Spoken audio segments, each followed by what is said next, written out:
Not a bad December day in Chicago weather-wise. We'll probably hit 40 degrees. The sun is out. There is a little bit of a breeze, always swirling, and makes it a headache for kickers and special teams. Quit lying. You were freezing down there in pregame. I saw you. I'm not used to fair weather. Pete Carroll hopes his team can handle it much better than when they played here in the playoffs last year.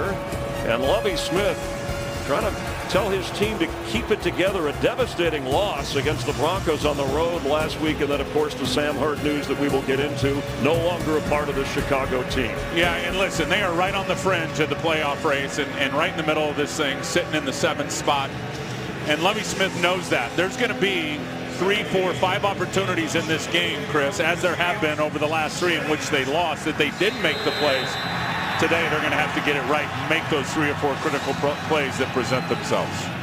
Devin Hester, we mentioned he tweaked an ankle in practice. Should be okay to go on punt returns. Johnny Knox is back to receive Stephen Hauschka's kick. The Bears won the toss and elected to receive. Knox with 1 career kickoff return for a touchdown and has blazing speed. So we'll watch Hester's situation closely. There's Seahawks underway in Chicago. A liner into the sun, and Knox has it. Tripped up short of the 16-yard line. Chris Maragos, one of the top special teams players for the Seahawks, making the stop. And his 4th consecutive start, his 4th NFL start, Caleb Haney. Yeah, and listen, his first 2 starts, 6 interceptions in those games. None last week, but as I said, didn't make those 3 or 4 plays that he had to. Marion Barber, we know about the fumble and the mental error running out of bounds last week, but he was certainly a workhorse. The offensive line is held together. Chris Spencer will be interesting today. The right guard, who's a former first-round pick of Seattle. Marion Barber,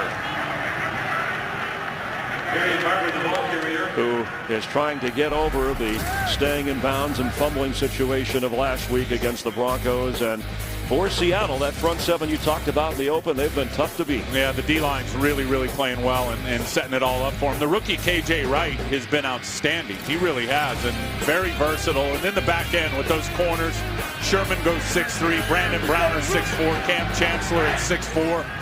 They're number 3 in the NFL in pass breakups. They get their hands on a lot of footballs. Haney to throw on 2nd and 8, and it's with his big mid in the air, knocked down and almost intercepted by Chris Clemens, or at least with a possibility, dropping back from his defensive end position.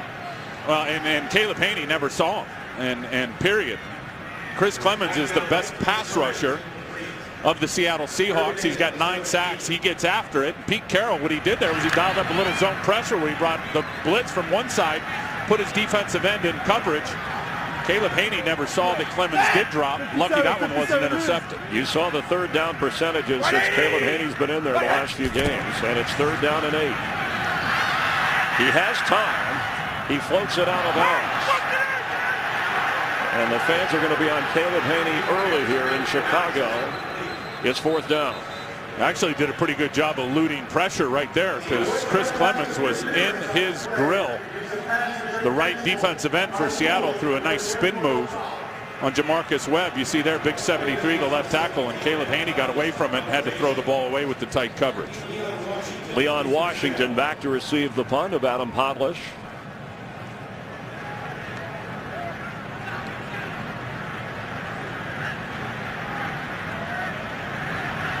Seahawks should have excellent field position. This is Washington. Gets across the 40-yard line where Seattle will take over on offense. And Tavares Jackson, who finally in the last week and a half has been able to practice on a regular basis, and miraculously that torn neck, that pec muscle, he says, has kind of healed on its own. And he has had the support of that run game. Michael Robinson has played a big role, as have the tight ends in the blocking game for Marshawn Lynch, who's been over 105 of the last 6, and it's been a revolving door for the offensive line. Paul McQuiston, the left tackle, will have his hands full today. A matchup we'll watch all day long with Julius Peppers right there. Marshawn Lynch. And that's the way he's been going, out across the 45. And Henry Melton, the defensive tackle, is out with a leg injury and infection Amobi Okoye steps in for him. And those two defensive tackles, Chris, are going to have to play lights out. Anytime you're defending a zone running scheme where offensive linemen are blocking a zone, the tackles have to play great to keep the linebackers clean. Of course, Urlacher and Briggs still doing their thing. Corners have played good. Safeties have had some issues. When you look at those two safeties, of course, they're missing Major Wright here for the Bears defense. Triple. Go Friday. Second down 6. Lynch near midfield. It'll bring up 3rd and 2.5. Marshawn Lynch came in with 969 yards, aiming for the 3rd 1,000-yard rushing season of his career. The other 2 in Buffalo early in his career. The beast has been turned loose, and I think it was about the Dallas game, the game we did in Dallas, where they just said, forget it. We are going to commit to the run game. We are going to feed our guy. And Lynch has been outstanding. He's taken on the responsibility and has run with it, literally. 3rd and 2. Tavares Jackson under pressure. Throws it out of bounds at Julius Peppers. Didn't let Seattle's quarterback get comfortable. Well, one thing they'll do with Julius Peppers is they'll move him around. And we saw Julius typically over here. Well, over here he's playing left end. They're trying to run a little action that way with the quarterback and block down and then try to pick up Julius Peppers with a running back. No chance. He forced Tavares Jackson to throw it away. So the defenses win on 3rd down for each as Devin Hester is back to receive the punt from John Ryan. Oh, good pressure, but he gets it off. And it bounces inside the 5. An excellent kick. So field position, a 48-yard boot with no return. And the Bears will start out in a hole. This game on Fox is sponsored by Southwest Airlines. Find our fares online only at southwest.com. From the 3 on 1st and 10. Marion Barber carries, and the Seahawks, who are #1 in the NFL versus the run on 1st down, do their job. Well, they're good on the run on just about every down. When you look at what they've done in the last 5 games, I mean, they have hammered opposing run games, and the 3rd down stuff, they've gotten after the quarterback, the takeaways. These guys have really found their groove, and like I said, it's about sending 5 guys in pressure for Pete Carroll and playing tight coverage with those guys in the secondary. Barber. It'll bring up 3rd down. After that first drive, 3 and out, that was the 51st of the season for the Bears. They don't want another one. No, especially when you're pinned up against your own goal line. You'd like to get some relief and get it out past the 20, and you're going to see a lot of this today. All this pulling, all this power run game, which not a bunch of teams are doing around the NFL anymore. It's always been a staple of Mike Mart's offense. And that's certainly what Marion Barber is better at in terms of being a patient runner and reading all those pulling blocks up front. 180! 3rd and 6.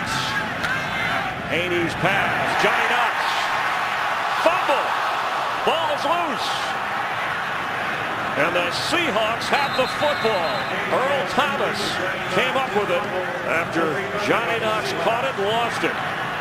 And Johnny is down.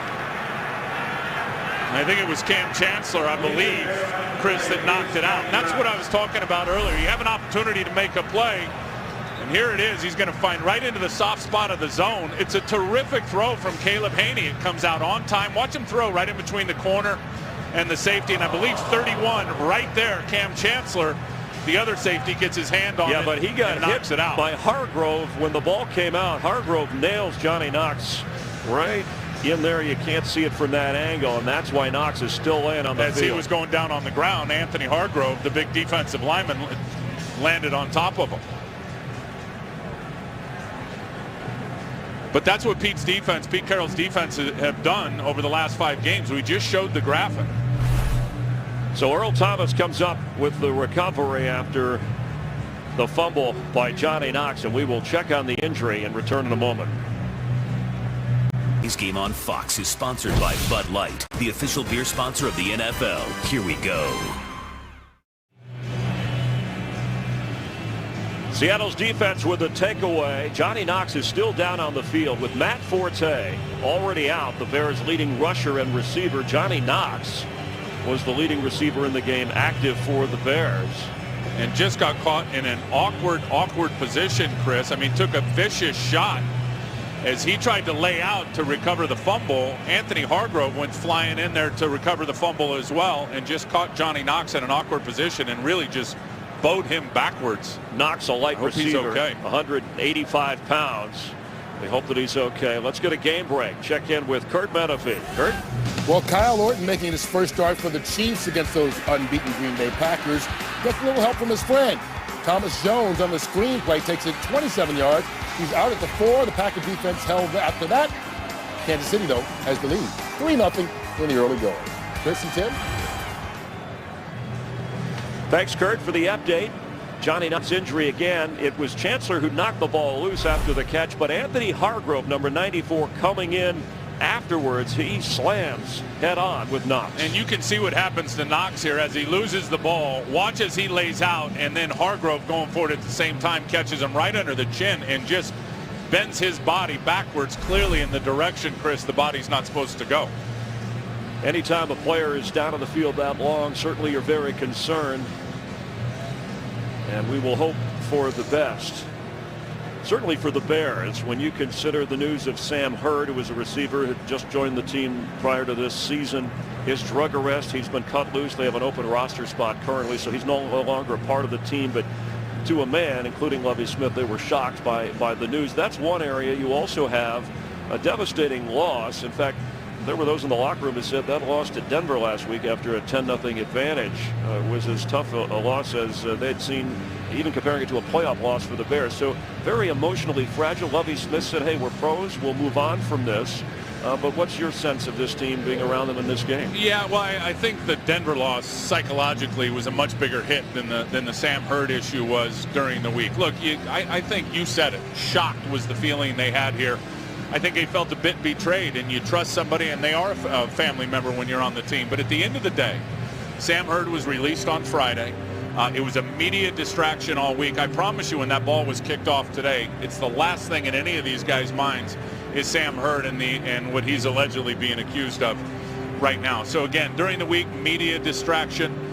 Right now, no worries. This is a much bigger issue right now. Johnny Knox's injury, if he ends up not being able to come back and be part of this game. Certainly the Bears will rally around that. Today's game is sponsored by Sprint. All football, no limits, only from Sprint. By State Farm. For auto, home, life, and banking, get to a better state.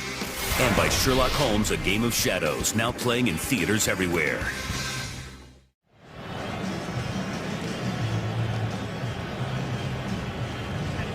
Here in Chicago, second possession for the Bears. Johnny Knox, after a catch and a fumble, hit hard. He is moving his hands and his arms.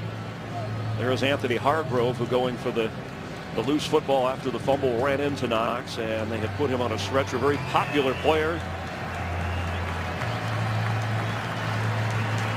And the fans cheer for Johnny Knox.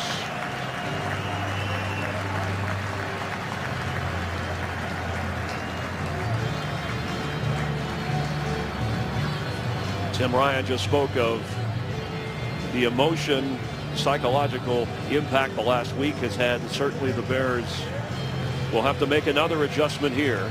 Not only what they lose on the field, but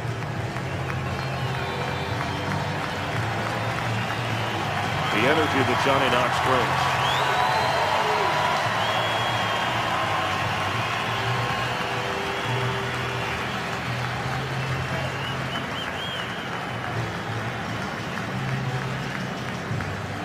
They are slowly taking that cart away as Johnny will head to the locker room.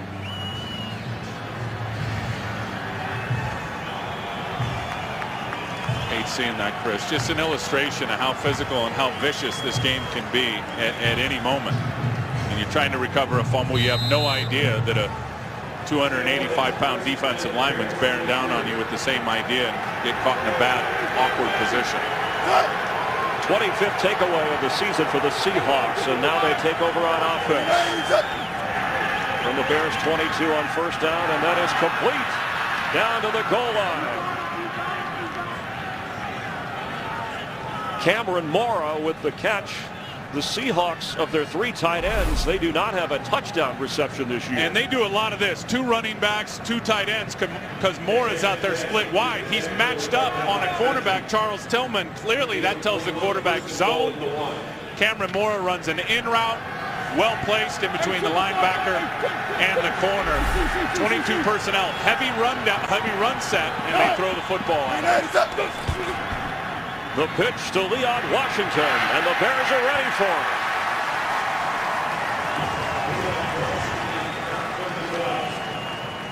Chris Conti from his safety spot. It'll be 2nd and goal. And Conti and both of their safeties spent a lot of time up in the run box, and because of this personnel grouping, you're going to have those safeties up there anyway. It's a little flip 90, fake it one way, flip it out to your running back. The Bears saw it coming, they were all over it. Loss of 2. Marshawn Lynch will lose all the way back to the 10-yard line. Chris, this is what I was talking about with the defensive tackles, and this is Stephen Paya, the 2nd-round pick. They're going to have to play great against any time you get these zone tracks. Watch him just come flying through with penetration right inside of the right guard. Hits Lynch in the backfield, no chance. Perfect. 2 straight runs, 2 straight losses. The Bears defense on its game. Oh, they can play the run now.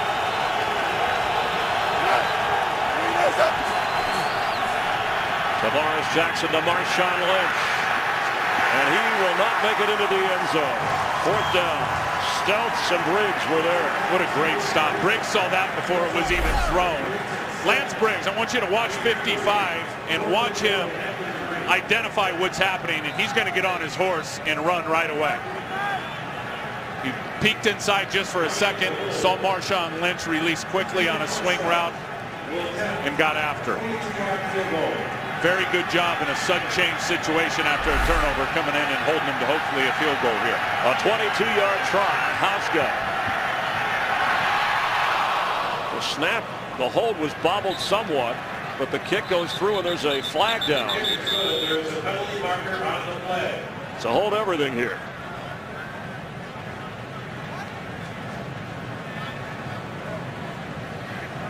Ed Hockley, our referee,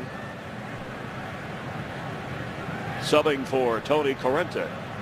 Yeah, this one's going on Chicago. That's why I said hopefully a field goal. You never know. Personal foul, leverage by the defense. Oh. Number 21 was on the back of a player and used that to gain elevation. That is a foul by rule, half the distance to the goal, and an automatic first down. That's Corey Graham, the special teams captain.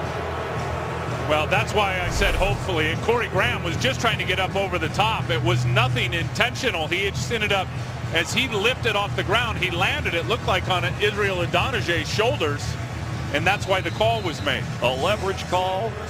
And after they had a 1st and goal at the 1 and were forced into a 4th down field goal try, now from the 2, a fresh set of downs for Seattle.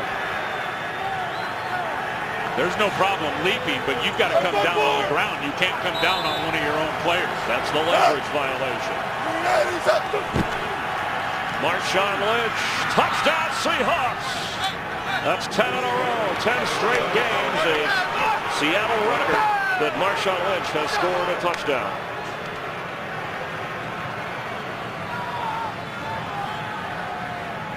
Well, and that wasn't the zone play. That looked like a little power play, a little quick inside power play to Marshawn Lynch. He just slammed it in there. The crowd here, silent. It seemed like the Bears defense was rocked by that penalty after 3 great stops. Stephen Hauska's extra point. And man, things shifted in a hurry as Marshawn Lynch goes into the end zone. He'll be enjoying some Skittles any moment. It's 7-0 Seattle. Seattle kicking off, but because of the injury to Johnny Knox, Devin Hester with a tender ankle back to return the kickoff. He can handle it. Excellent kick by Hauschka to keep it away from Hester. Johnny Knox will get a report in a moment with a back injury, headed to the hospital. Here's the touchdown, and it is a little inside power. They're going to pull Jean-Pierre. When you pull somebody, you better have great down blocks. Watch the terrific down blocks by Unger at center and the left tackle McQuiston. They get terrific down blocks. Jean-Pierre is able to pull out and get a nice block, and Lynch untouched till he got to the goal line. Perfect. And Marshawn Lynch, he missed the game with back spasms against the Browns, but breaks Shane Alexander's record in Seattle. 10 straight games with a score. As Khalil Bell is in for Barber and breaks loose across the 25-yard line. Khalil Bell, who has come in with a 4.0 average and a little more shiftier than Barber. There's no question, and brings more to the table and more Forte-like. You don't want to call him Matt Forte, but certainly more Forte-like than Marion Barber in terms of a route runner as a receiver. And the offense changes up a little bit. I was talking about all the power stuff with all the pulling with the offensive lineman and the man blocking with Barber out there. It's more zone and more zone blocking when Khalil Bell's out there playing. And he carries again as David Hawthorne tries to keep him from the first down. Marion Barber, and it is a first down. Tell you one thing both of these backs do is they will slam it up in there in terms of hitting the hole. There is no dancing around and trying to find a vision point and going sideways. Both Barber and Khalil Bell will stick that cleat in the ground and accelerate as fast as they can and hit the hole hard. On first and 10, third possession for the Bears, a 3 and out and a fumble. Haney to throw and completes. A.J. Wright making the stop on Bell. I want to go back to Marion Barber because he did speak with Zach Zaidman of Bears Radio this week and wanted to look forward and not talk about, first of all, he doesn't talk a lot anyway, even when he's doing well, but obviously not running out of bounds, the fumble. And when he was asked, you have to say something to your teammates, he said, no, we have leadership in Brian Urlacher and Lance Briggs in the locker room. They'll push us forward in our playoff hopes. Well, he couldn't wait to get back on the field today because that was an unexcusable error, not going down in bounds, period. That game was over if he stays in bounds against Denver last week. After the 4-yard loss on second down, Haney, and what a catch by Earl Bennett. Earl Bennett, who had just 2 catches in the last 3 games, but was a catalyst with Cutler in the 5-game win streak with a pickup of 20. That is an outstanding throw. We've seen Caleb Haney throw to that spot near the numbers. The first one to Knox, it was a fumble, and then this one. He can make these zone throws. Watch it go right over the linebacker and in front of the corner. Enough loft on it to get it high enough to clear the backer, but enough accuracy to drop it right on the money. That was a really good throw. Khalil Bell remains the back. He gets the carry on first down. An arm tackle brings him down. Again, it's K.J. Wright, the rookie, who's the future middle linebacker for Seattle on defense, so that solid rookie class. But an impressive drive, way to bounce back after the turnover for the Bears. And look, they got to run the football. They've got to put Caleb Haney in third manageable situations today. They did it last week. His day ended up being okay when you looked at the numbers, some missed opportunities, but 7-step drops, long third down and distance situations will not work in this game for Caleb. They got to set it up with the run game. Pass is complete. That's the tight end, Kellen Davis. Haney spraying the ball around without Johnny Knox out there to go to.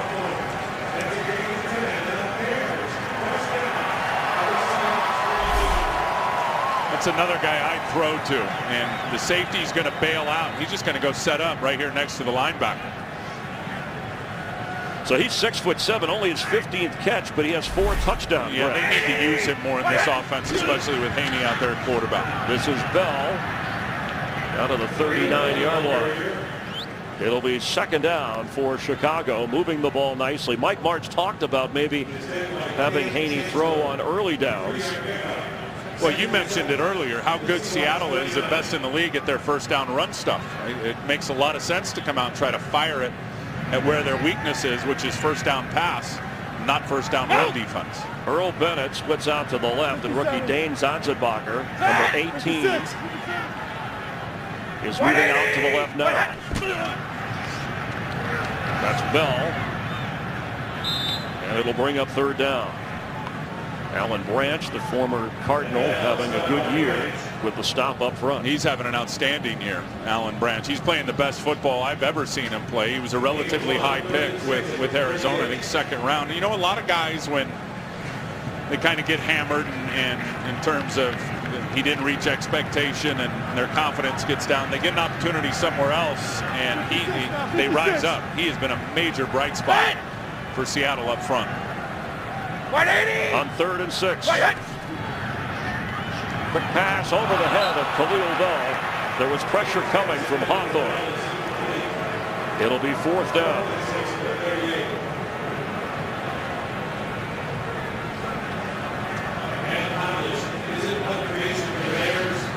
Leon Washington back to receive the punt. Adam Pavlesh may try and corner this. On a sunny day in Chicago, the Shadows right about the 9-10 yard line.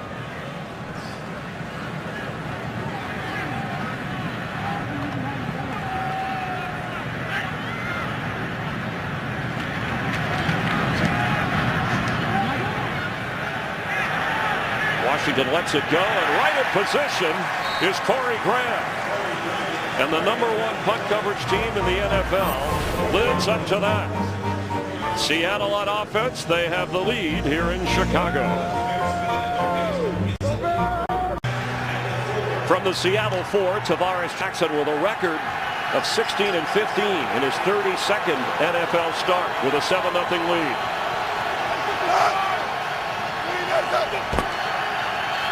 It'll be Marshawn Lynch. Amobi Okoye in for Henry Melton made the stop. And Chicago really have played outstanding run defense since earlier in the year at Detroit. Amobi Okoye and Anthony Adams, they're just setting the point of attack at the line of scrimmage.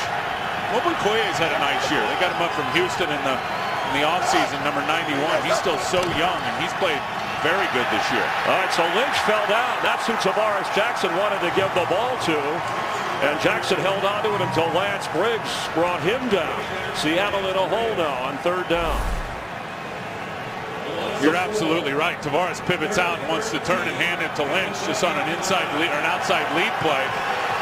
Good heads up play by Tavares, realizing that Lynch wasn't there, and now he had to make something out of it so he didn't get tackled by Briggs in the end zone for a safety.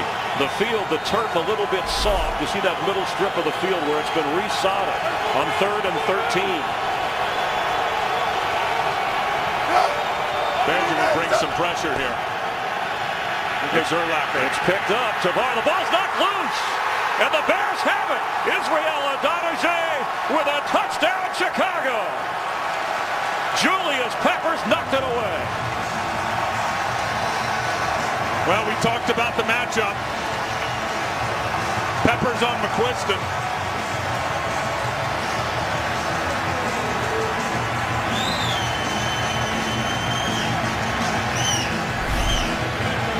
Here's Pep. He's coming this way. Urlacher's going to end up sifting over to the left, but this is old Julius Peppers.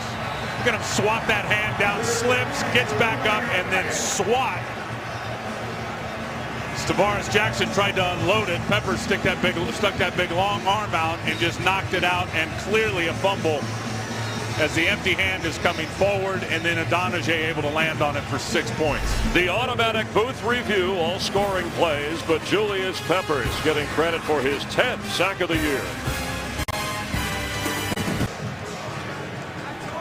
The ruling on the field is confirmed.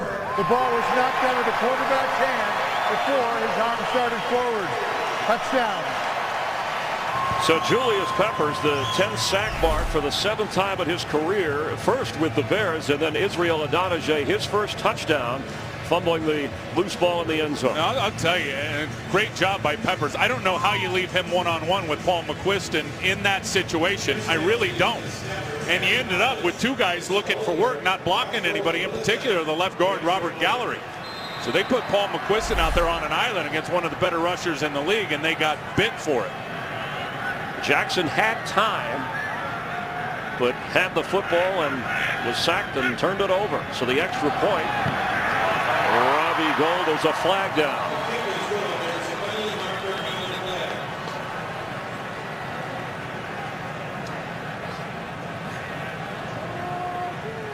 Tavares Jackson has fumbled 7 times and now lost 4 this year.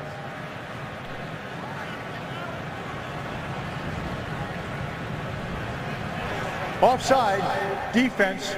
The nose guard moved into the neutral zone before the snap. That 5-yard penalty will be enforced on the kickoff. The try is good. Tim, you said at the start that the Bears defense and special teams had to score given the limitations of its offense and the injuries. You bet. And that's why we're locked up at 7. Absolutely. And that trend's going to have to continue. Because their offense has only scored 11 points per game. But you look at Tavares Jackson, and Pete Carroll knows this. The protection has not been great. They've now given up 42 sacks on the year. Coming into the game, it had been 11 sacks in the last 3 games. And I think obviously a big part of that we have not talked about, they've lost 3 starting offensive linemen. They lost James Carpenter, they lost John Moffitt, and they lost their left tackle Russell Okung a few weeks ago against Philadelphia. But Pete Carroll said, look, back at the Dallas game, we're going to commit to the run instead of speedball, the hurry up that they tried, the no huddle, regardless of the results. Did you want him to run there on 3rd and 12 in their own, backed up in their own goal line?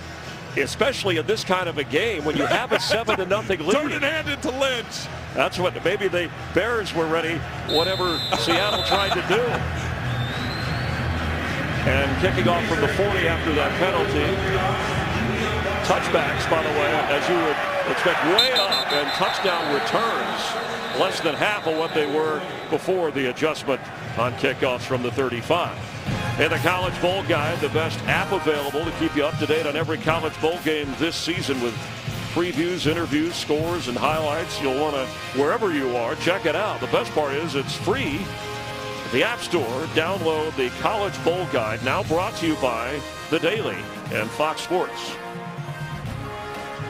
Tim Ryan and Chris Myers here in Chicago. Marshawn Lynch, a touchdown run after a fumble recovery for Seattle. And the Bears, Israel Adonijah with a touchdown recovery of a loose ball as Lynch carries again. You know, his history against the Bears is not good running the football. In fact, the first game that Seattle, after they acquired him, that he played in was last October. And even though the Seahawks won that game, the Bears bottled up Marshawn Lynch. Yeah, he's a whole different back this year, Chris, and watching him. He's 10 to 12 pounds lighter. He is all over his craft as one of the better running backs right now in the NFL. And I think he's about to earn a nice big fat paycheck with a new contract and deserves it. 6 carries, only 8 yards so far. Peppers is on the left. Tavares Jackson throws late and incomplete. Nick Roach put the pressure out from his linebacker spot. And the Bears don't send a lot of pressure, but they overloaded right behind Julius Peppers and send a couple of guys. And Tavares Jackson clearly saw the rush there and just had to get rid of it before he got sacked. That was Rod Marinelli, the defensive coordinator. One of the least blitzing groups in the NFL when you look at the Bears. You know Julius Peppers is going to attract a lot of attention anyway. You end up sending blitzers behind him. They're going to end up being unblocked free runners. Justin Forsett is in on 3rd down. Julius Peppers lines up on the right side. Complete. 1st down. Doug Baldwin, the leading receiver for the Seahawks. You've heard his story, the undrafted rookie free agent out of Stanford. He is a terrific slot receiver. And this is a matchup we'll see all day on DJ Moore. He's just going to come out, put the brakes on, and come back. There's DJ trying to settle him inside of him, actually. He's very, very good at knowing where the soft spots are. He's super smart at knowing where to get to in the soft area of the zone. And he is a huge weapon on 3rd down around the league. Marshawn Lynch carries on 1st and 10 across the 35 of Seattle. 50 seconds to go here in the opening quarter. That touchdown by the Bears, Israel Adonijah, the 4th this season by Chicago's defense. 2 interception returns for scores and 2 fumble returns for a touchdown. Here it is 2nd and 7. And there's that, what I told you on his catches and what he is. 3rd down guy. 78% of his catches this year have resulted in a 1st down. He is the go-to guy at crunch time for Seattle on offense. 54.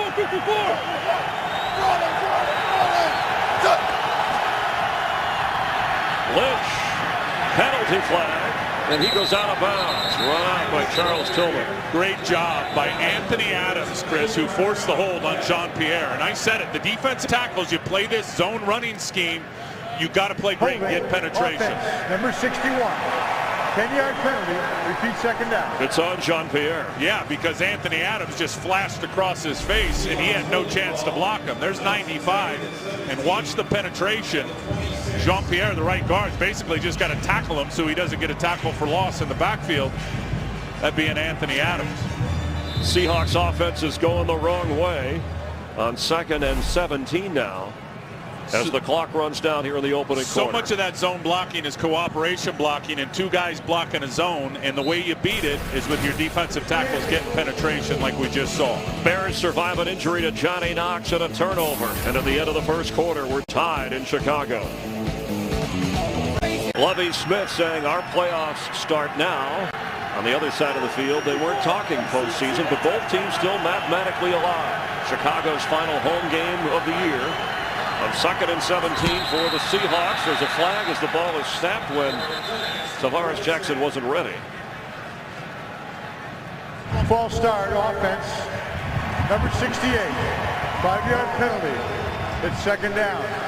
That's on Breno Giacomini, and the Seahawks, one of the most penalized teams in the NFL. They always talk about false starts penalties when you're in Seattle. Well, in Chicago, they're in the top 5 for visiting teams being penalized as well. Well, give the crowd some recognition for that and some credit. And a lot of the penalties, as you see there, the false starts, really no excuse for all pre-snap stuff. Defensively, a lot of physical penalties, pass interference, stuff like that. But offense, a lot of it's been before the ball's been even snapped. Golden Tate has it, is knocked down at the 35-yard line. Let's check in down on the field. We welcome Jamie Maggio. Jamie? Hi, thank you, Chris. It's always so frightening when we see a player go down for as long as Johnny Knox did and then, of course, leave the field on a stretcher. I have very positive news. He's able to move his arms, his legs, all extremities. He's going to be okay. It's just a low to middle back injury. Chris, Tim, back to you. Well, that is encouraging, and thank you, Jamie, because the way it looked, and for as long as he laid there, it was frightening. We hope for a speedy recovery.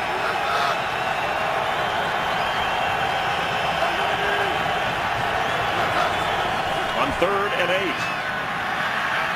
Jackson with time and a diving Mike Williams making the catch. That's only his 17th catch of the season, if they're going to call it a catch. Well, I love what Tavares Jackson just did at the line of scrimmage. And really, they're saying it's incomplete. Either way, Ball hit the ground. The pass is incomplete.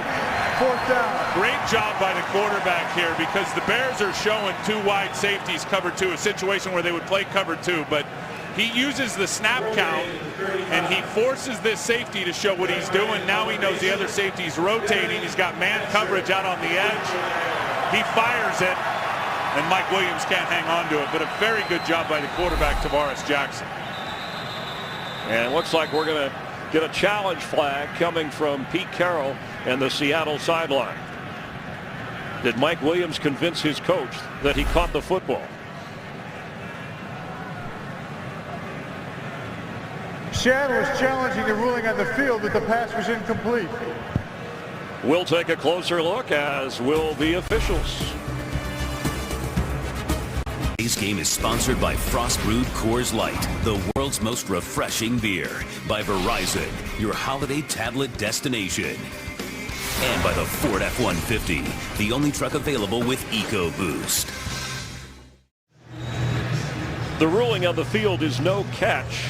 Pete Carroll challenges Mike Williams' grab. Howard Slavin, our replay official, and they examine this, Tim, not only live action or real action, slow-mo, and frame by frame. Absolutely, and they can log it back and stop it. And really interesting, they gave me a tour of it. The ruling on the field stands as called. Seattle is charged with their first timeout. No change to the clocks.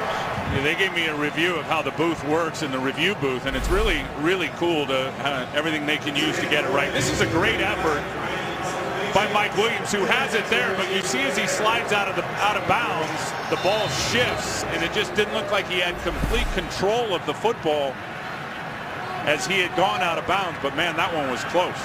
So they lose a timeout. John Ryan to punt. Devin Hester, who leads the NFL, averaging more than 18 yards a return, steps away and the ball digs in and then bounces down towards the 31-yard line. Picked up the 21-yard line. Sorry about that.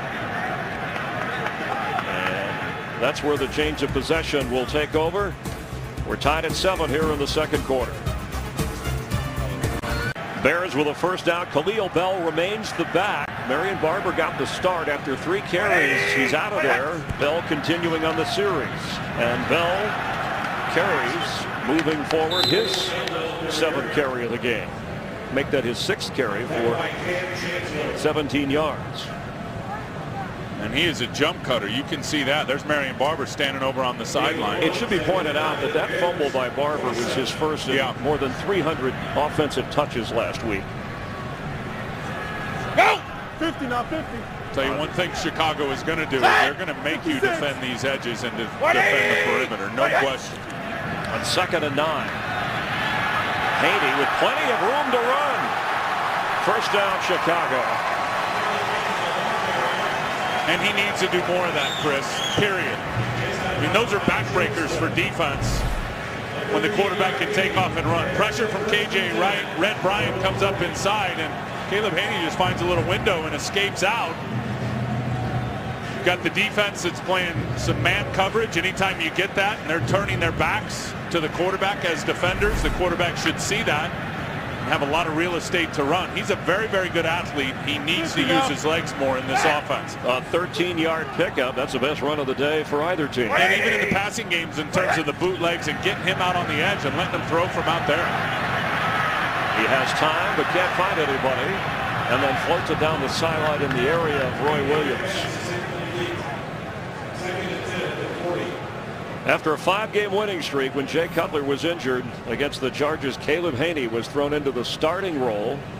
At Colorado State, he was, as a senior, the team captain, set a school record for completion percentage at 64%. Told us you grow up in a hurry, not just in the NFL, but his wife, they had a daughter, they have a son on the way in March. Hoping to get the Bears closer to the playoffs. As Bell carries. Just across the 40-yard line. And guys like Caleb Haney that have not had consistent, steady starts. And you need game reps. I don't care who you are. You don't get much better in practice. The game is completely different.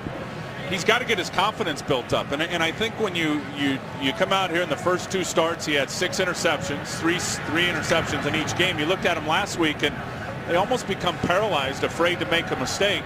And it's hard for these guys to pull the trigger in terms of just letting it fly. They're thinking too much and too worried about making an error. 3rd and 8. He's on the run. Throws and completes. Dane Sanzenbacher with the grab. Well, he pulled the trigger that time and again used his legs to buy some time. And the Mike Martz offense is all about getting to that last step and getting the ball out on time. It doesn't always work how you draw it up on the chalkboard. He's able to break contain right there. You saw him hit the back step and then a perfect throw back across his body in between the zone to Dane Sanzenbacher. So after an 18-yard pickup against Sanzenbacher, and we'll probably see more of Earl Bennett with the injury to Johnny Knox, who is out with a back injury, hurt in that opening quarter. 180! On first down.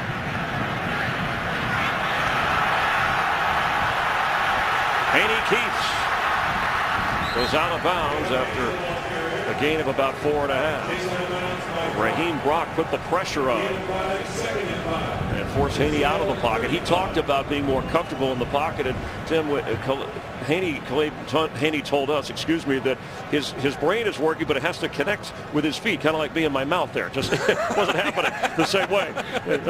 Well, Chris, it's all about practice, and I know you've got a lot of practice. I got a lot of reps. Yes, I talk to myself quite a bit. They got to turn and hand the ball off right here after a couple of times him using his legs here. Let him get his wind back here a little bit. On 2nd and 5, and it is Marion Barber back in the lineup. Inside the 30.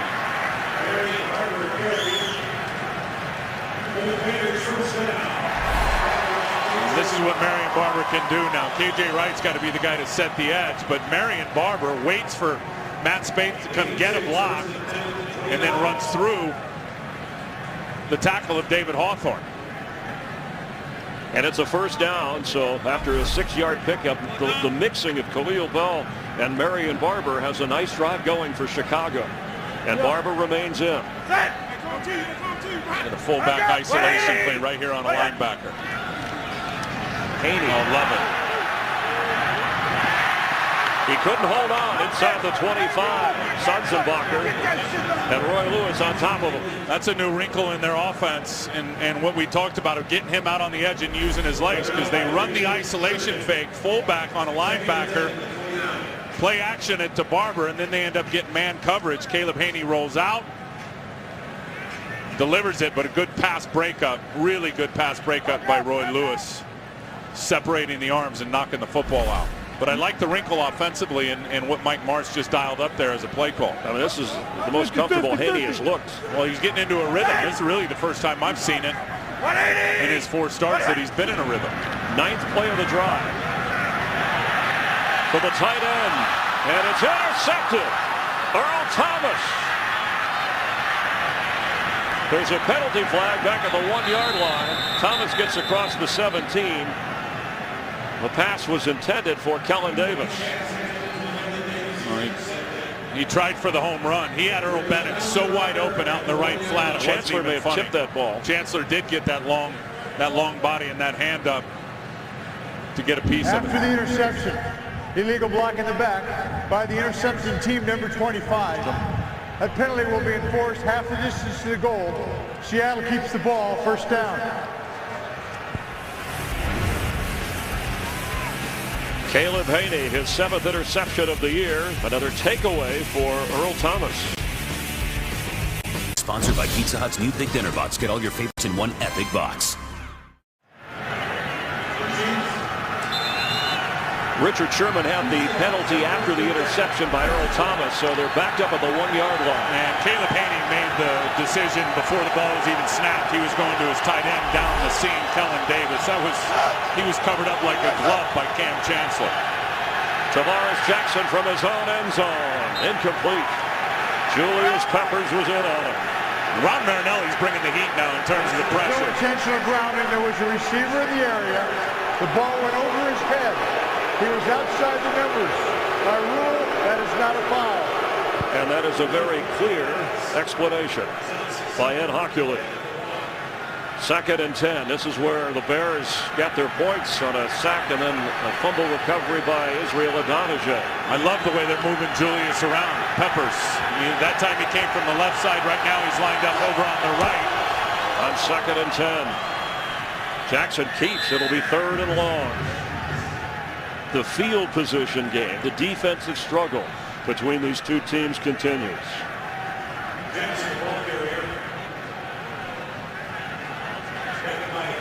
And if you're Rod Marinelli, don't jump back into your cover 2 defense with 2 deep safeties. Continue to send the pressure on Tavares Jackson. He has had a hard time dealing with it in the first quarter plus of this game, and that's exactly what they're going to do. On 3rd and 8, Marshawn Lynch. First down, Seahawks. What a clutch run by Lynch. His best run of the day.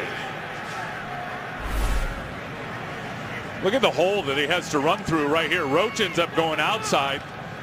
Matt Toina goes inside. Now that's a really good block by Unger. That's the touchdown run that they had last week in the game against the St. Louis Rams. And it's Unger being able to reach the defensive tackle that's lined up to the outside of him. That should never happen. That is such a key block by the center, Max Unger. A 15-yard pickup. Lynch again. Fighting hard, breaking tackles. Urlacher finally corralled him. Love the fact that Darrell Bevel will repeat plays. That's the same play that they just ran. And you have success with it, keep running until they stop it. Darrell Bevel is short career here as a coordinator in the league. He has been known to do that if you've watched the tape of him this year. And came over from Minnesota. Tavares Jackson was there. Lovie Smith said, hey, we're used to seeing Tavares from his days as a Viking. And the way Darrell Bevel calls a game. 4 yards away from 1,000 for Lynch. He gets the carry. He's not going to get it there. It'll be 3rd down for the Seahawks.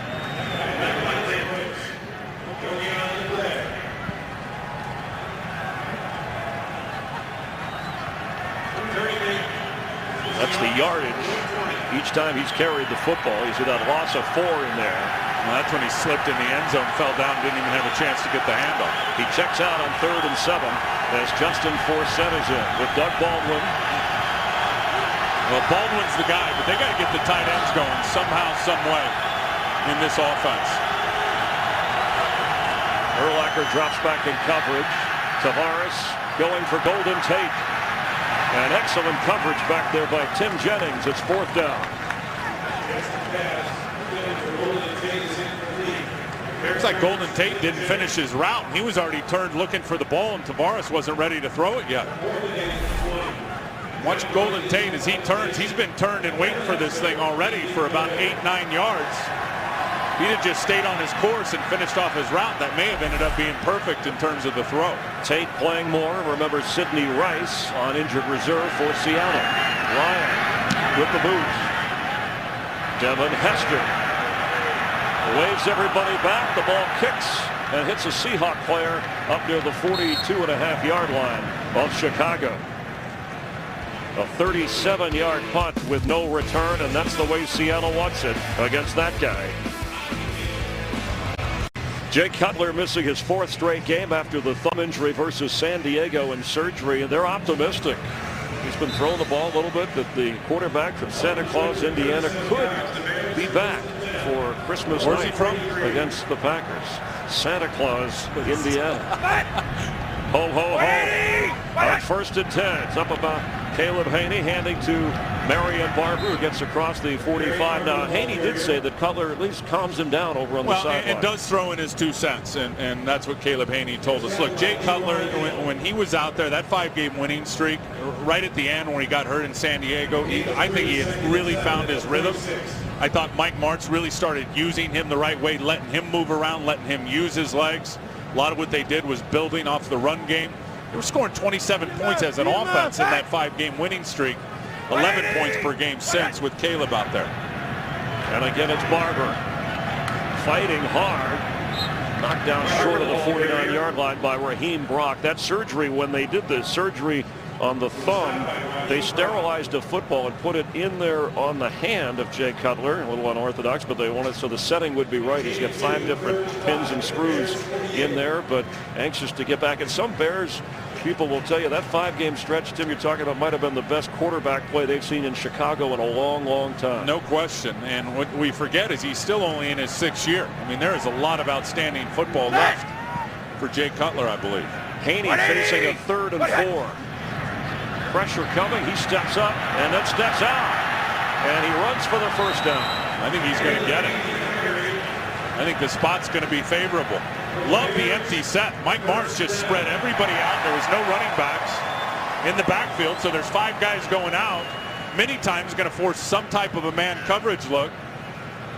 Caleb Haney keeping his eyes down the field and saw backs turn to him and took off and ran. I don't think Pete Carroll likes the spot. He doesn't like the integrity of his pass rush lanes with his defensive linemen is what he doesn't like.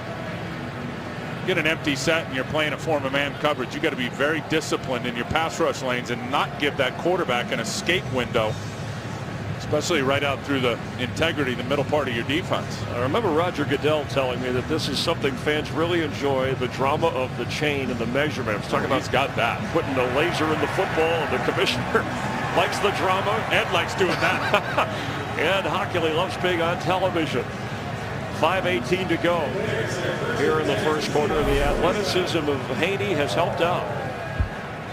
Well, and you love the fact that he's got his eyes down the field and he felt the rush. I mean, he stepped right up, saw Alan Branch, tried to shoot inside and got Alan Branch up in the air to try to block the ball, and he just tucked it and picked up a big 1st down. So now Bell checks in on 1st and 10. 180! Haney throws into coverage. Sanzenberger, the receiver. And there were 3 Seahawks all around the rookie from Ohio State. They are so big. when you look at this secondary, Chris, Richard Sherman is every bit of 6'3". I mean, just a massive, massive corner. Browner on the other side, who's got 5 picks, is every bit of 6'4". And Cam Chancellor, who just laid out and looked like he got a piece of the ball, the safety, also 6'4". So because of that height and that length and those long arms, they get their hands on the football as much as anybody in the league. Yeah, but Haney told us they have the size, we have the speed. Now that was the speed got hurt with Johnny Knox and his back injury early in the game. Out of the lineup, so he has to go in a different area as Bell carries. And it'll bring up 3rd down for Chicago. Battling for a playoff spot with a 7-6 record, and Seattle mathematically alive with a 6-7 mark. And it's really a shame Johnny Knox did get hurt with the back injury early, because you look at these corners for Seattle, as big as they are, and just talked about that, and as physical as they are, you can really get them on the double moves. You have time to throw it. The start and stop moves, because of their size, they have issues stopping and then restarting their feet again and playing catch up. They need 4 on 3rd down, and he can run for it again. He'll throw this time and connects with Dane Sanzenbacher for the 1st down.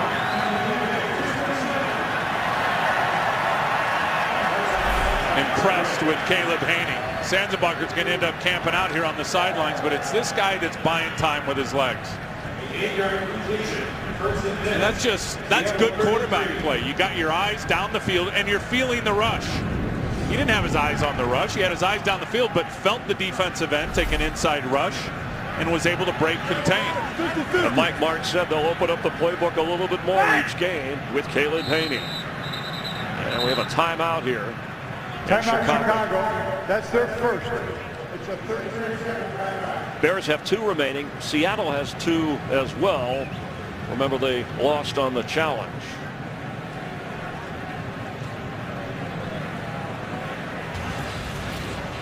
This January, FX and Fox, your home for exciting live UFC action. More than 10 epic fights on 3 incredible nights featuring some of the best, some up and coming fighters, as well as contenders that are looking for their shot at history or maybe picking up a belt or a championship. It's a month of outstanding live UFC action. Begins on Saturday, January 14th on FX. I figure Glazer and I are about the same weight class now, light heavies. I want some of that little dude in the octagon. If you guys get in the octagon, you will squash him like a grape. On 1st and 10, that was an editorial. He's mad right now. You know that. He just got angry. Love you, Glaze. Barber, straight ahead running. And a good solid run inside the 30. Bears winning the time of possession battle by almost more than 5 minutes now, but they've yet to get any points offensively. A fumble led to the Seattle touchdown, and then when they were ready to score again, the interception by Earl Thomas, who has had both the fumble recovery and the pick for Seattle on defense. 2nd and 5. 180! It's Barber inside the 24-yard line.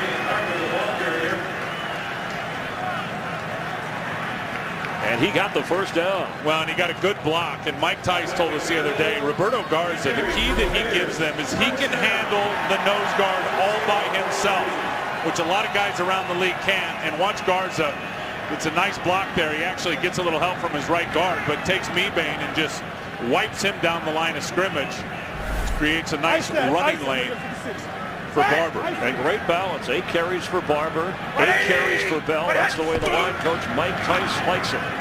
Barber with a tough tackle by David Hawthorne, who leads the Seahawks in tackles.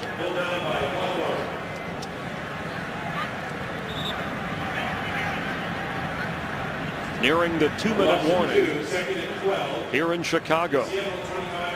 They played in the playoffs. Bears won that one. They played in the regular season last year. Seattle came to Chicago and won that one. In fact, the Seahawks in the series lead 8-12 all time, but the Bears have won both postseason meetings. Here we're tied at 7, but the Bears are on the move. Bears with a 2nd and 12 from the Seattle 25. 10th play of the drive. That's Bennett splitting out to the right. Haney sets and throws. And he has him. That's Khalil Bell for for a Chicago touchdown.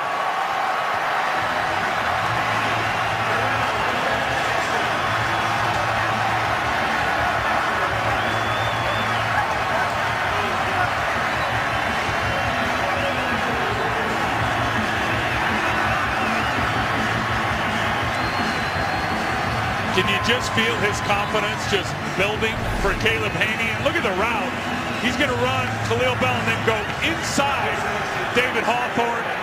Caleb Haney again resetting his feet, using his legs.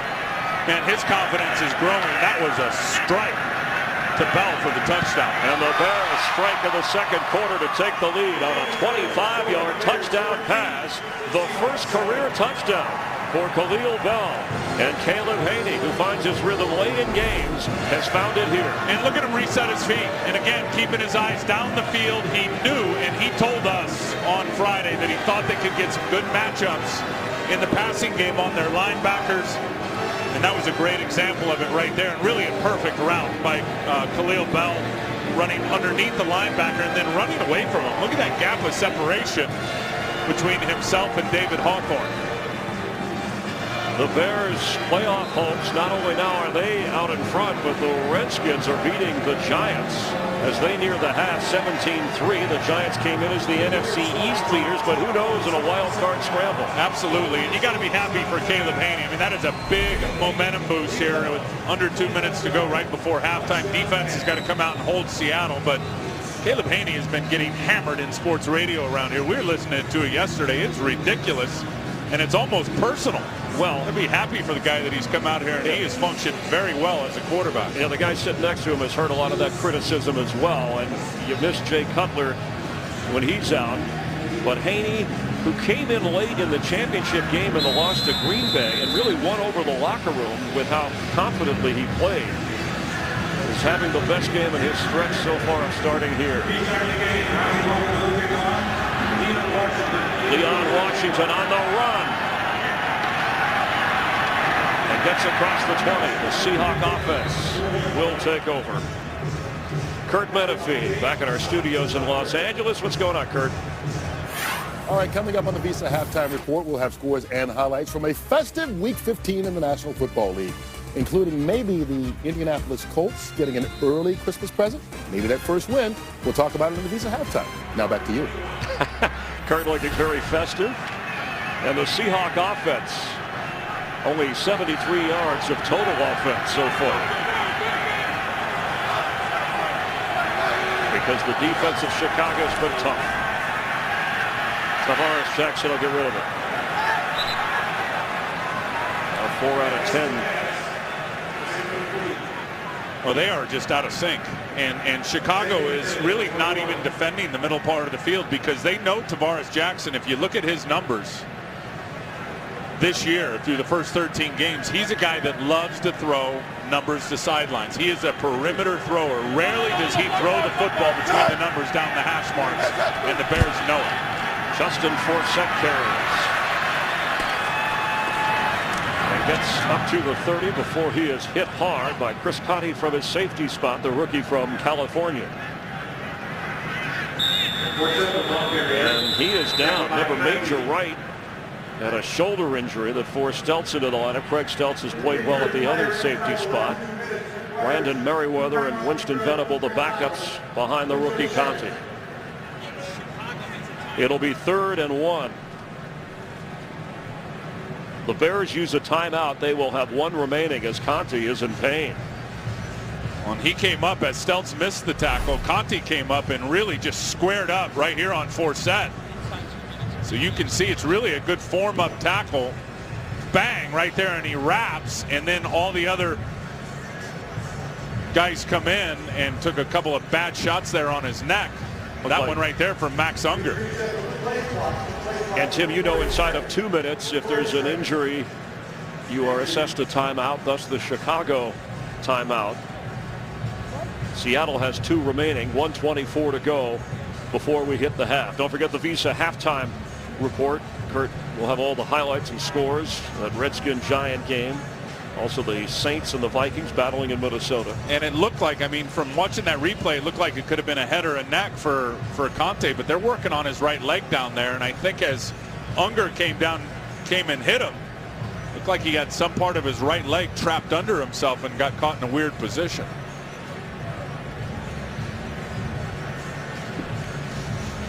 Tim Ryan, Chris Myers, Jamie Maggio down on the field. She reported earlier the injury to Johnny Knox, the back injury that has taken him out of this game. The Bears receiver and Chris Conte were checking on that injury, but we touched on the emotional, psychological effect of the Bears going through what they have gone through. Their defense certainly has come up big, and it seems like Caleb Haney has given them a lift. Yeah, no question. I think all that distraction, as I said, the media distraction of the Sam Hurt arrest during the week, that's out of their system. They released him on Friday. They're not thinking about that today. And in terms of their psyche of losing the last 3 games, the beauty of the game of football is you can go line up the next week and you can get that bad taste out of your mouth.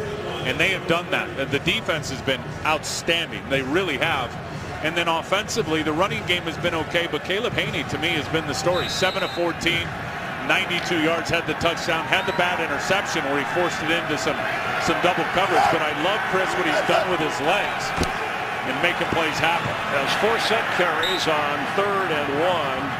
Conte was able to walk off the field. Brandon Merriweather came in for Conte, and he is headed to the locker room early as the Seahawks did get the first down. They again have 2 timeouts remaining.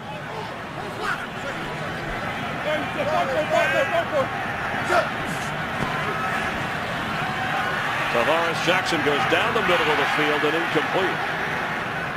That is now 5 straight incompletions for Tavares Jackson. That was blanket coverage from Craig Steltz on Zach Miller. One of the rare times that Seattle's trying to drive it down the seam to the tight end, and Steltz was all over it. The biggest pass play for the Seahawks today is the Cameron Mora catch of 21 yards. And again, no Seattle tight end has a touchdown catch this year.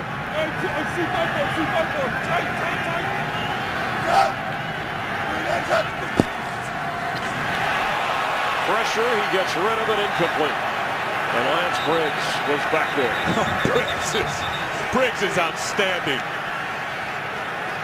He leads his defense in tackles, and it's going to be an intentional grounding. Watch Briggs right here. I mean, he just comes flying right through the middle of that offensive line. Tavares Jackson has got to throw it. He's still within the tackle box. I don't know if there was a receiver around.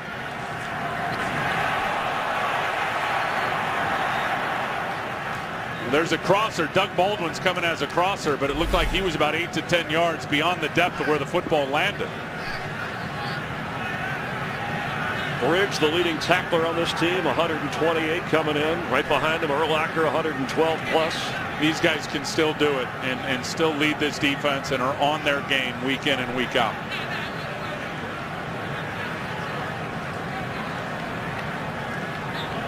After discussion, number 15 was in the area a few yards away. The quarterback was throwing. Therefore, there is no foul. It's 3rd down. Now, is that the gray area? What's a few? Is it 8? Is that 10? 5 yards? More than one is, I think, the definition of a few. I'm not sure what that means. So it's 3rd and 10.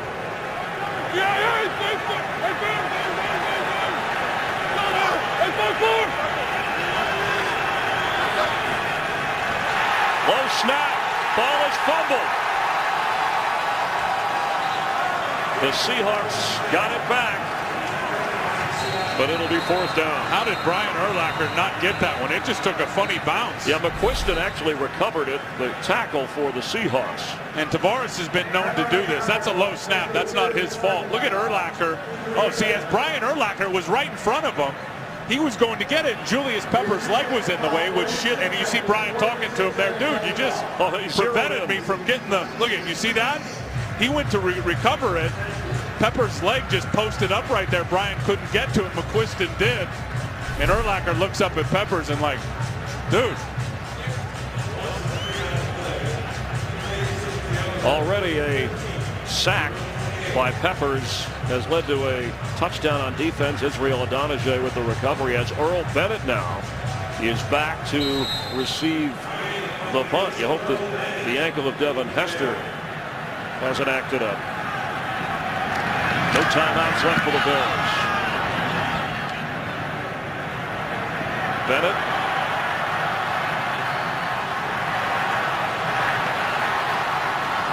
There's a lot of tough running to get across the 32-yard line. With 30 seconds remaining, a 7-yard return by Earl Bennett. And Caleb Haney, 7 out of 14, 90-plus yards, a touchdown, and an interception. Will lead the offense with no timeouts remaining.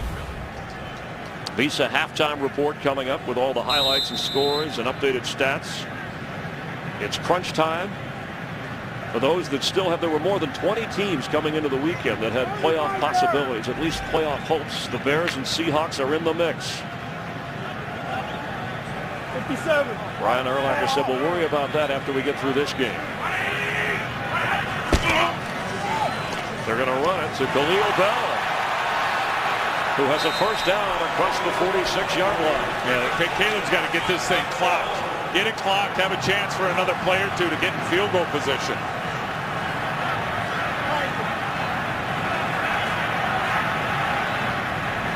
They do have Robbie Gould, one of the more consistent clutch kickers of all time, who hit a Bears record 57-yarder last week against the Broncos. So Haney will have a chance to at least get the ball further upfield. Well, it's going to have to be something on the sideline, out of bounds, quick. There's not enough time to drive this ball down the middle of the field. You need 16 seconds if you're going to throw it anywhere in the middle of the field and have enough time to get your field goal unit out. They're going to either throw the Hail Mary or throw something quick out of bounds. Need to get to the Seattle 32 for a 50-yard try, and he won't get anywhere except backwards. The Seahawk defense swarms in. Chris Clemens and Anthony Hargrove on Caleb Haney. And that will end the first half here in Chicago. With Caleb Haney with a touchdown pass to Bell. And Israel Adonijah with a fumble recovery after a Julius Peppers sack. And the Bears lead the Seahawks at the half. We'll have more from Soldier Field in a moment. Here in Soldier Field, getting ready to start the third quarter. The Seahawks get the football, trailing by 7. Follow your favorite team all season long. Go to itunes.com/NFL. Enjoying the NFL on Fox here in Chicago, along with Tim Ryan, Chris Myers. And the Bears defense scoring a touchdown for the 4th time this year. When they do that, they don't lose. They're 3-0, and they've also got a pretty good boost from Caleb Haney. Well, we talked about them needing to supplement the offense with one of those types of plays. They've been able to do that, but I'm not so sure how much supplementation Caleb Haney needs. Look, he has been able to break down the man coverage by the Seattle Seahawks because he's used his legs. He's kept his eyes down the field. He's got 3 runs where he's got 7 yards of carry, and then resetting his feet on that perfect strike. The touchdown throw to Khalil Bell was really outstanding. And then I think on the other side, Seattle, if they can't run the football, it's hard for that offense to function. And they really have just not been able to run the ball. Not even 3 yards of carry for Marshawn Lynch. Chris on 10 carries. Leon Washington backs up and watches the ball go through the end zone. Touchback. Let's check in down on the field with Jamie Maggio. All right, thanks, Chris. I had a chance to speak with Lovie Smith. He says he likes what he sees from Caleb Haney. He also likes what he sees from their defense, although they will look for a few more takeaways. As for Pete Carroll, he said they've got to contain Caleb Haney. They can't let him run around like that. Got to keep him in the pocket. As for their offense, he said we got to get our running game going to give us better field position. Chris, Tim, back to you guys. All right, Brandon Merriweather in at safety for Chris Conte, who was injured right before the first half. Tavares Jackson has missed on his last 6 throws. And that one is caught by Zach Miller. It'll be 2nd down Seattle. Jamie, let's get an injury update. Yeah, Chris, we just want to update you on Chris Conte, who we saw injured before the end of the half there. It's a right ankle. His return is questionable at this time. And also just want to remind everybody at home, Johnny Knox did leave the game early. But again, he's able to move all extremities. He's going to be okay. Back to you guys. All right, and they're calling that a back injury, so no Johnny Knox. And it sounds like Conte, and already with Major Wright battling a shoulder injury, Bears beat up at safety. On 2nd and 9. Jackson, the quick throw is dropped. That was for Cameron Moore. It'll be third down. Well, and the Bears are just all over what Seattle's trying to do offensively. In the play before, they tried the bootleg, and Brian Urlacher and Lance Briggs snipped it out before the play. As a matter of fact, Briggs was calling it out. I could see him from up here, and after the play, Urlacher said, yeah, you were all over it. I mean, these guys are in the heads of the Seattle Seahawks, and those last two plays in a row, you can tell by how the defensive ends have played and gotten upfield versus those little sprint out boot actions is they know Seattle's plays before Seattle's snapping the football. On 3rd and 9, they may be coming. They're going to play their cover 2 here. Here comes Briggs, picked up, pass down the middle, and complete for a first down. The Golden Tate, who's in to Chicago territory.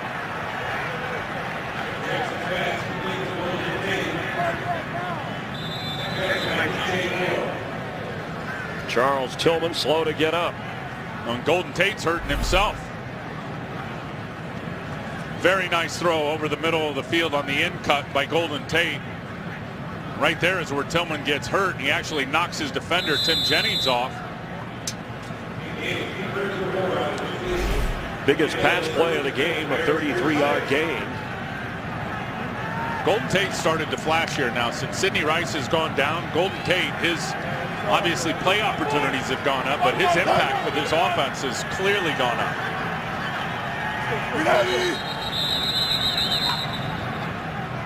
Have a timeout, Chicago. Timeout, Chicago. That's their first. Bears want to check on things with some injuries on defense. Game on Fox is sponsored by Southwest Airlines. Find our fares online only at southwest.com. By the 2012 Jeep Grand Cherokee. By the Girl with the Dragon Tattoo in theaters December 21st, rated R. And by Bud Light, the official beer sponsor of the NFL. Here we go. Golden Tate over on the sideline. Charles Tillman is back in at corner for Chicago. They use the timeout on 1st and 10. Tavares Jackson for Ben Obamanu. He's got it. Inside the 5 of the Bears. Obamanu's first catch of the game. A 43-yard connection. And just ran right by Jennings out on the corner. There's the one-on-one isolation matchup. And with the Bears trying to defend the run, they've got the safety Stelz up in the box. No reroute at all by Jennings. And when you put that extra safety up there, your corners are going to be out on an island. He gets no hand to reroute or slow down Ben Obamanu. Tavares threw a perfect ball. Marshawn Lynch is close. He is in for a touchdown. His second of the game. And his 12th of the year overall.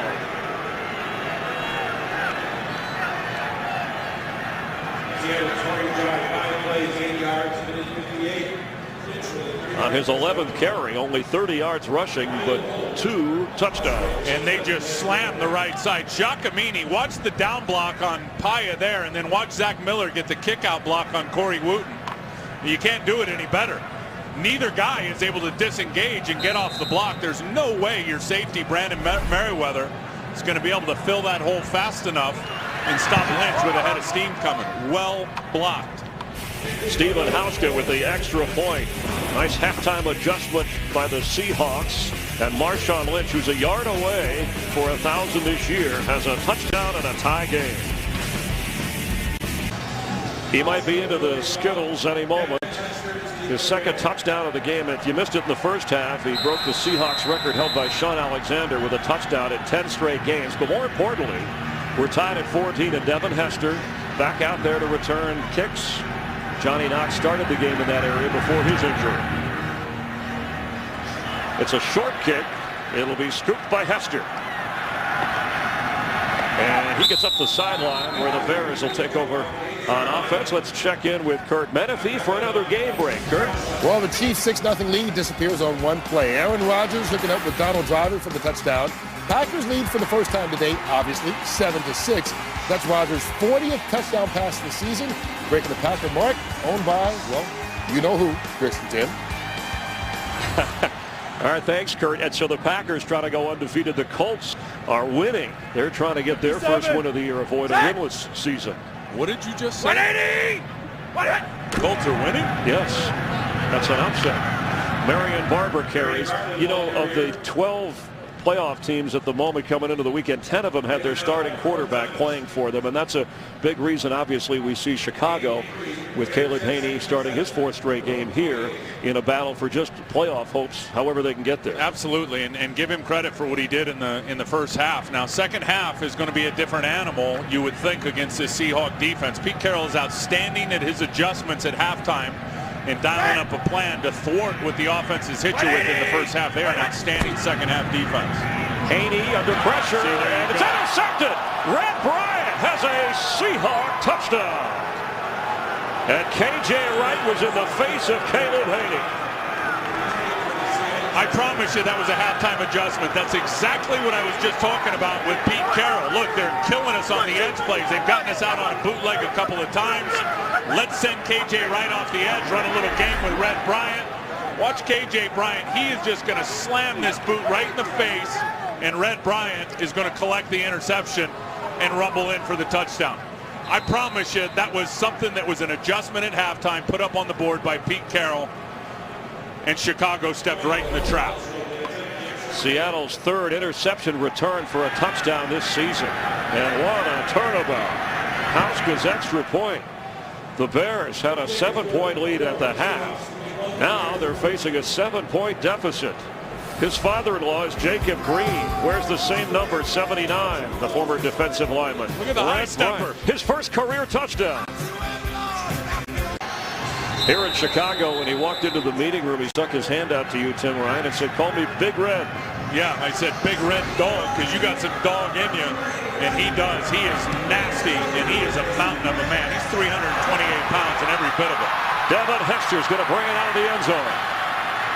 And hit hard at the 15-yard line.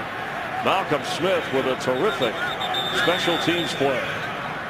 And there's a flag down back on the Seahawks side of the field.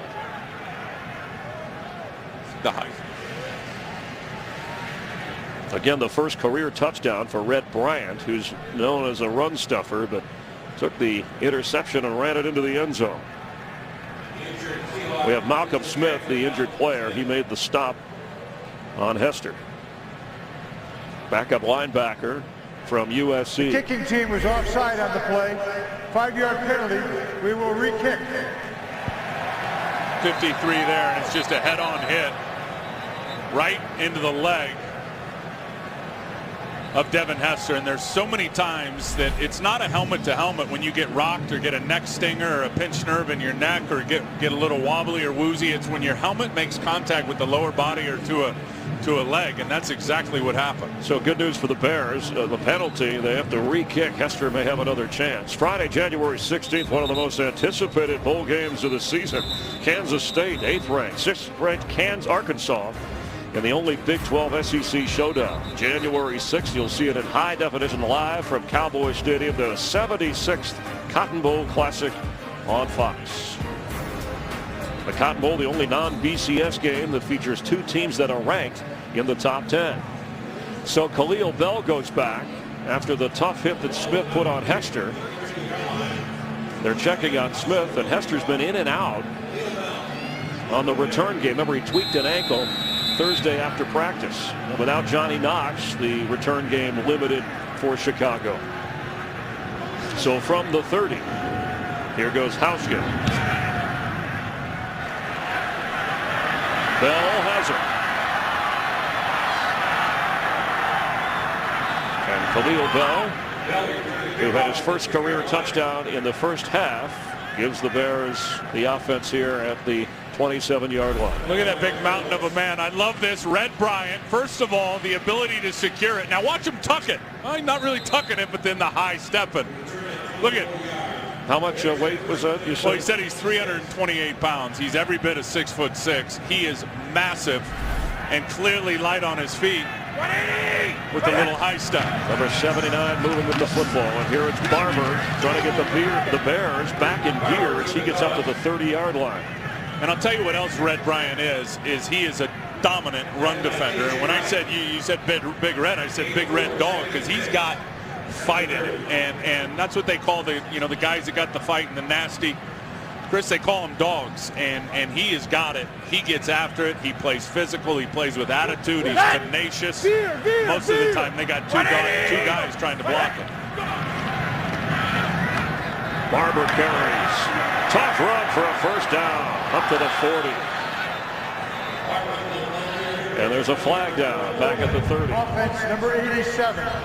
10-yard penalty. Repeat second down. Kellen Davis called for the hold that'll negate a terrific run, a terrific tough run by Marion Barber.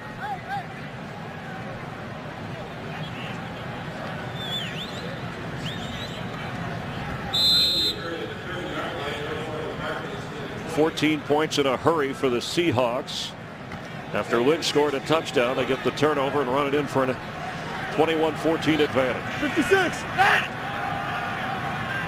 180! Bell has it, slips a tackle and gets across the 21-yard line. Bell has run 9 times for 40 yards. And again, that touchdown catch of the first half.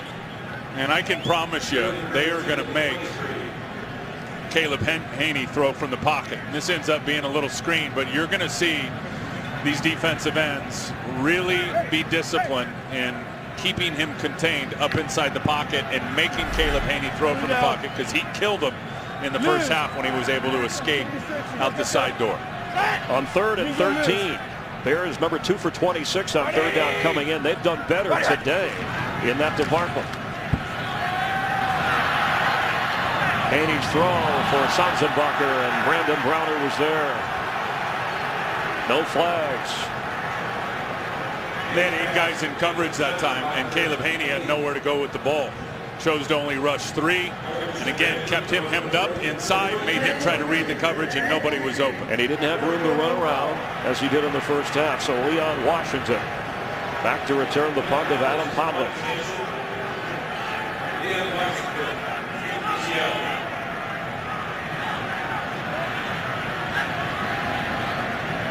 Seattle with 5 block kicks, most in the NFL. They play for the return here. Fair catch called for, and it kicks out of bounds inside the 35 of Seattle. Tavares Jackson, who got his team close enough for a touchdown from Marshawn Lynch last time, will bring his team out on the field, and we'll check on the flag. 5 penalties against the Seahawks assessed so far today. Holding by the receiving team, number 21, during the kick. That's a 10-yard penalty that will be enforced from where the punt was caught. Seattle keeps the ball, first down. So the 6th penalty is a big one that'll push Tavares and Seattle back. Along with Tim Ryan, Chris Myers back here in Chicago, and Marshawn Lynch with 1 yard will join these guys in Seattle history, the only backs with 1,000 yards rushing or more. Sean Alexander did it 5 times. Great names: Kurt Warner, the Kurt with a C, and there is Marshawn, who today already has 2 touchdowns. That amazed me that there's only 4. When you think of Chuck Knox and Ground Chuck and all the running they did with the football, only 4,000-yard backs. And the Bears don't want to give it to him. Matt Toledo was the first one to get his arms around Lynch. Yeah, but I'll tell you who got it started was their 2nd-round pick, Stephen Paya, again with the defensive tackle penetration. And the ball's supposed to come here. And watch Paya reset the line of scrimmage in the backfield. Oh, he slammed it up inside and took Unger straight backwards. There's just nowhere for the running game to go. Once the running back's got to start or go sideways just a little bit, all the other defenders can catch up and get a tackle for loss. Tavares Jackson throws and completes to Mike Williams, back on the lineup with Golden Tate for a big first down, and that is officially, that was a 1-yard gain for Lynch, so he hits the 1,000-yard mark. And if the Bears are going to play cover 2, which they did there, which is the 2 deep safeties, the place to attack is right there in the middle of the field, and that's not Tavares Jackson's bread and butter in terms of where he likes to throw the football, Chris. So if they're going to show him those 2 deep safeties playing deep half, he will hit that area. On 1st and 10 after a 21-yard gain, 4 wide receivers in. Pass complete. That's Williams again. And at 6'5", he's pushing toward the first down marker. Only 16 catches and 1 touchdown coming into the game. They've been disappointed after he had such a big year last year and got the contract, and he's beat up. Physical game with a lot of injuries already for both teams. Well, it's just the style of both of these teams. They are both unbelievably physical all over the place at the line of scrimmage, on the back end, in the secondary. The running backs run so hard and so physical. Not surprised. Had Chris Conte leave injured with Johnny Knox for the Bears. You saw Golden Tate go out earlier. He came back in. Yeah, his left ankle got tweaked. You see right under the rear end of Charles Tillman. As Tillman was hanging on his lower end, he got hit up top, and his left ankle, no question, got trapped and rolled under Tillman. See his left ankle right there, and then Urlacher took him up high. It was the left ankle getting trapped under Charles Tillman, which got hurt there on Mike Williams. So he is helped off the field. Deion Butler is active. He was active last week at his first catch after missing much of the first half of the year, coming off that broken leg of the previous season. On 1st and 10, it'll be Marshawn Lynch. They are stunting the front. When I say that, the Bears, Rod Marinelli has chosen, we're not going to run it straight up. We are going to try to penetrate the gaps and make your run game go sideways. That time it was Julius Peppers just slammed it up inside there. There's nowhere for Lynch to go. Lynch with 13 carries, only 30 yards against that Bear defense. He lost a yard there. Julius Peppers is 1 sack away from 100 sacks in his career. And he was in on that play as Lynch takes the throw and fights down to the 42.5-yard line. Let's get a game break and check it again with Kurt Benefield. Well, you may not believe this one. Indianapolis picks off Matt Hasselbeck, former Seahawks quarterback. That's Jacob Lacey taking it 32 yards for the pick 6. And look at this. The Colts trying to win their first game of the year, up 17-6 as they start the fourth quarter. Chris and Tim, the Colts hadn't had a lead in a ball game since week 5. That is amazing, and Tennessee was a playoff contender, tumbling backwards. They're playoff contenders here, battling for everything they can get. Watch out for Baldwin here coming off the edge. Forsett is in on 3rd down.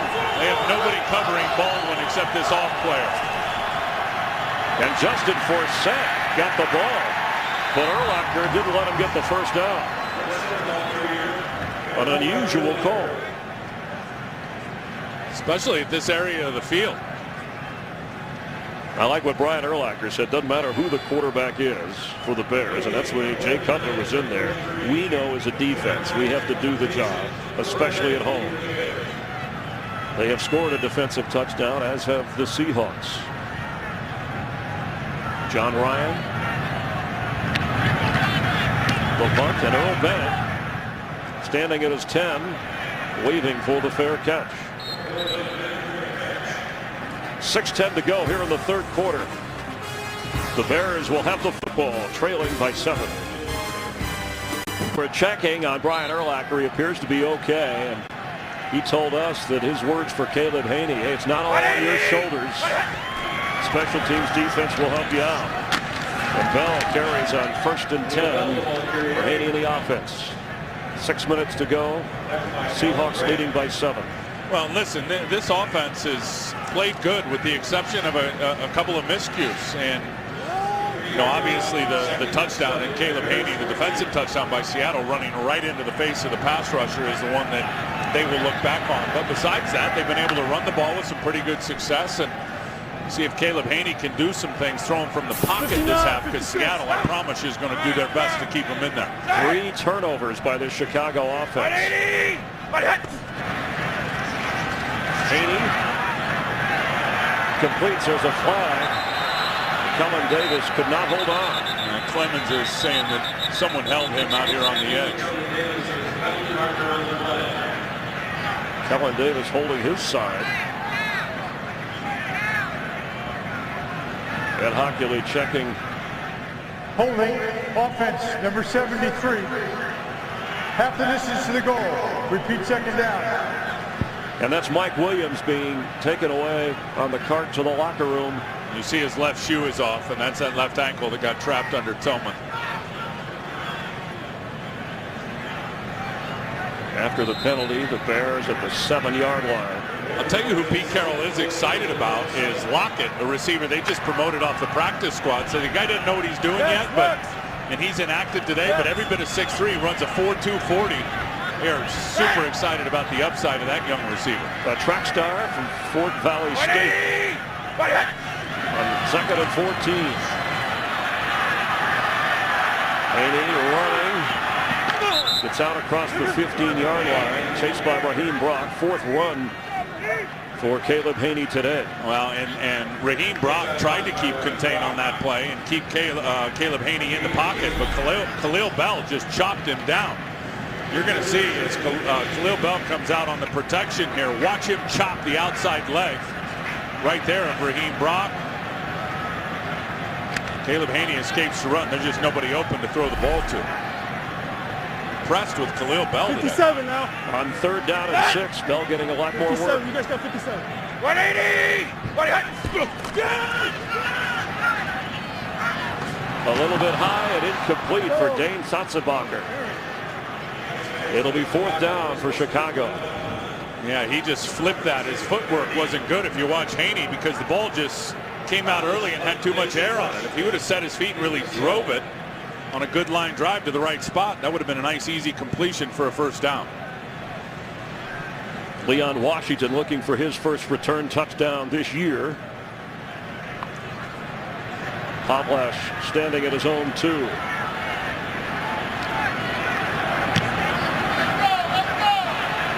A high kick with a fair catch wait for the 46 of Seattle, where their offense will take over. You can get coverage of every NFL team with NFL Mobile. Call ** NFL now. The Bears playoff possibilities. Trying to go to 8-6, and Seattle trying to get to 500. They won 7 games last regular season, the Seahawks, and then went to the playoffs and won a playoff game. Of course, Jay Cutler and the Bears were in the championship game before falling to the Super Bowl champion Packers.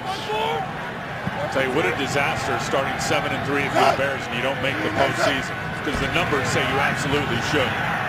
Pass complete. And Zach Miller across midfield.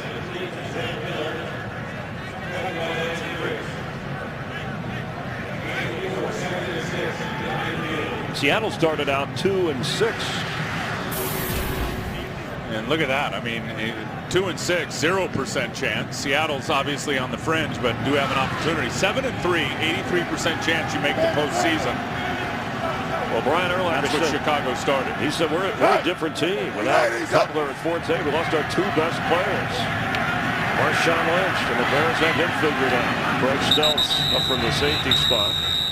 Now, Matt Forte wasn't as sure about returning for Christmas as at least Jay Cutler indicated he might be back for that game. Forte wants to be 100%. Still has a contract to be taken care of, just like Marshawn Lynch of the Seahawks. His contract up at the end of this year. Yeah, and you always get the feeling, just listening on the outside in, and I'm not in that building over at Hallis Hall, but that Matt Forte is going to end up getting the franchise tag, Chris, which is a 1-year tender, a 1-year contract that pays you the average of the top 5 guys at your position.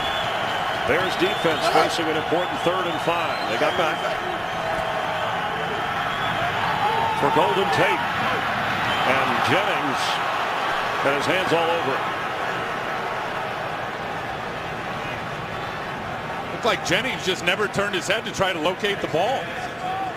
Can't have contact and not look. They're going to call it with the ball in there. Interference, defense, number 26.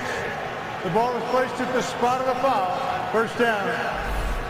And you watch, there's the matchup. Watch as Golden Tate turns to look at the football. That's the cue of the corner. You got to turn your head and find the ball. And he's just hand fighting. He never turns his head to try to locate the ball. If he just turns and tries to make a play on the ball, all that stuff's legal in terms of the incidental contact up top. A 16-yard penalty. Tavares Jackson throws and completes. That's Deon Butler's first catch of the game. That was one of the things Hall of Fame quarterback Warren Moon, who broadcast the Seattle games on radio, said that Tavares Jackson has done a good job of spraying the ball around to different receivers. That's 8 or 9 different receivers today. Well, what I love is clearly they went at halftime and said, look, we got to start distributing the ball over the middle of the field and attacking between the numbers. That's been a big change here in the second half. This will be Marshawn Lynch. He saw the third 1,000-yard rushing season of his career. The first 2 came when he was a member of the Buffalo Bills in 2007 and 2008. And there's Darrell Bevell right now, and they know they're having issues. Bevell holding the card there. They know they're having issues really running the football with a lot of success. And they've been in numbers of the sideline throwing team. So the adjustment was, let's start hitting them down the middle of the field offensively. And then Pete Carroll's adjustments was, let's keep Caleb Haney in the pocket and start getting pressure on the edge. Both things have worked perfectly here in the third quarter. It'll be Lynch. Knocked down right at the 15-yard line. And they're now at field goal range. Precious points, Tim, when you're the Bears and you know that your offense just does not score quickly. As the clock runs toward the end of the third quarter.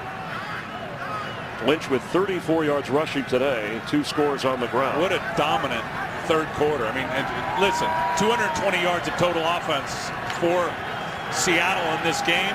137 of it came here in the third quarter. On 3rd and 7, 4 wide receivers for Seattle.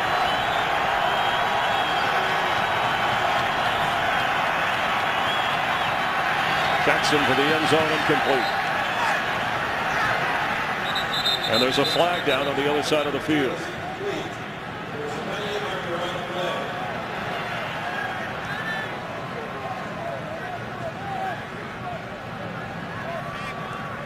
You'll note the score at the bottom of the screen as they come in. The Giants have just scored, but they trail 23-9 at the moment to the Redskins. Saints are putting away the Vikings. Illegal formation offense, number 88, was covered on the line of scrimmage. The penalty is declined. Brings up 4th down. The call against tight end Cameron Mora. A field goal try. They don't want to give Tavares Jackson an extra shot at a first down. So Stephen Hauschka, his first field goal try today. He's 21 out of 25 so far this season. Watch the Bears inside now. They can block kicks. They had one last week against Denver with, I think Melton ended up with it, but look out for Peppers. It's a 33-yard try. Peppers and on the kick. And the kick is good. Seattle, which trailed by 7, now has a 10-point lead with just over a minute to go in the third quarter. The most spectacular show on television comes to its exciting conclusion in a 2-night finale.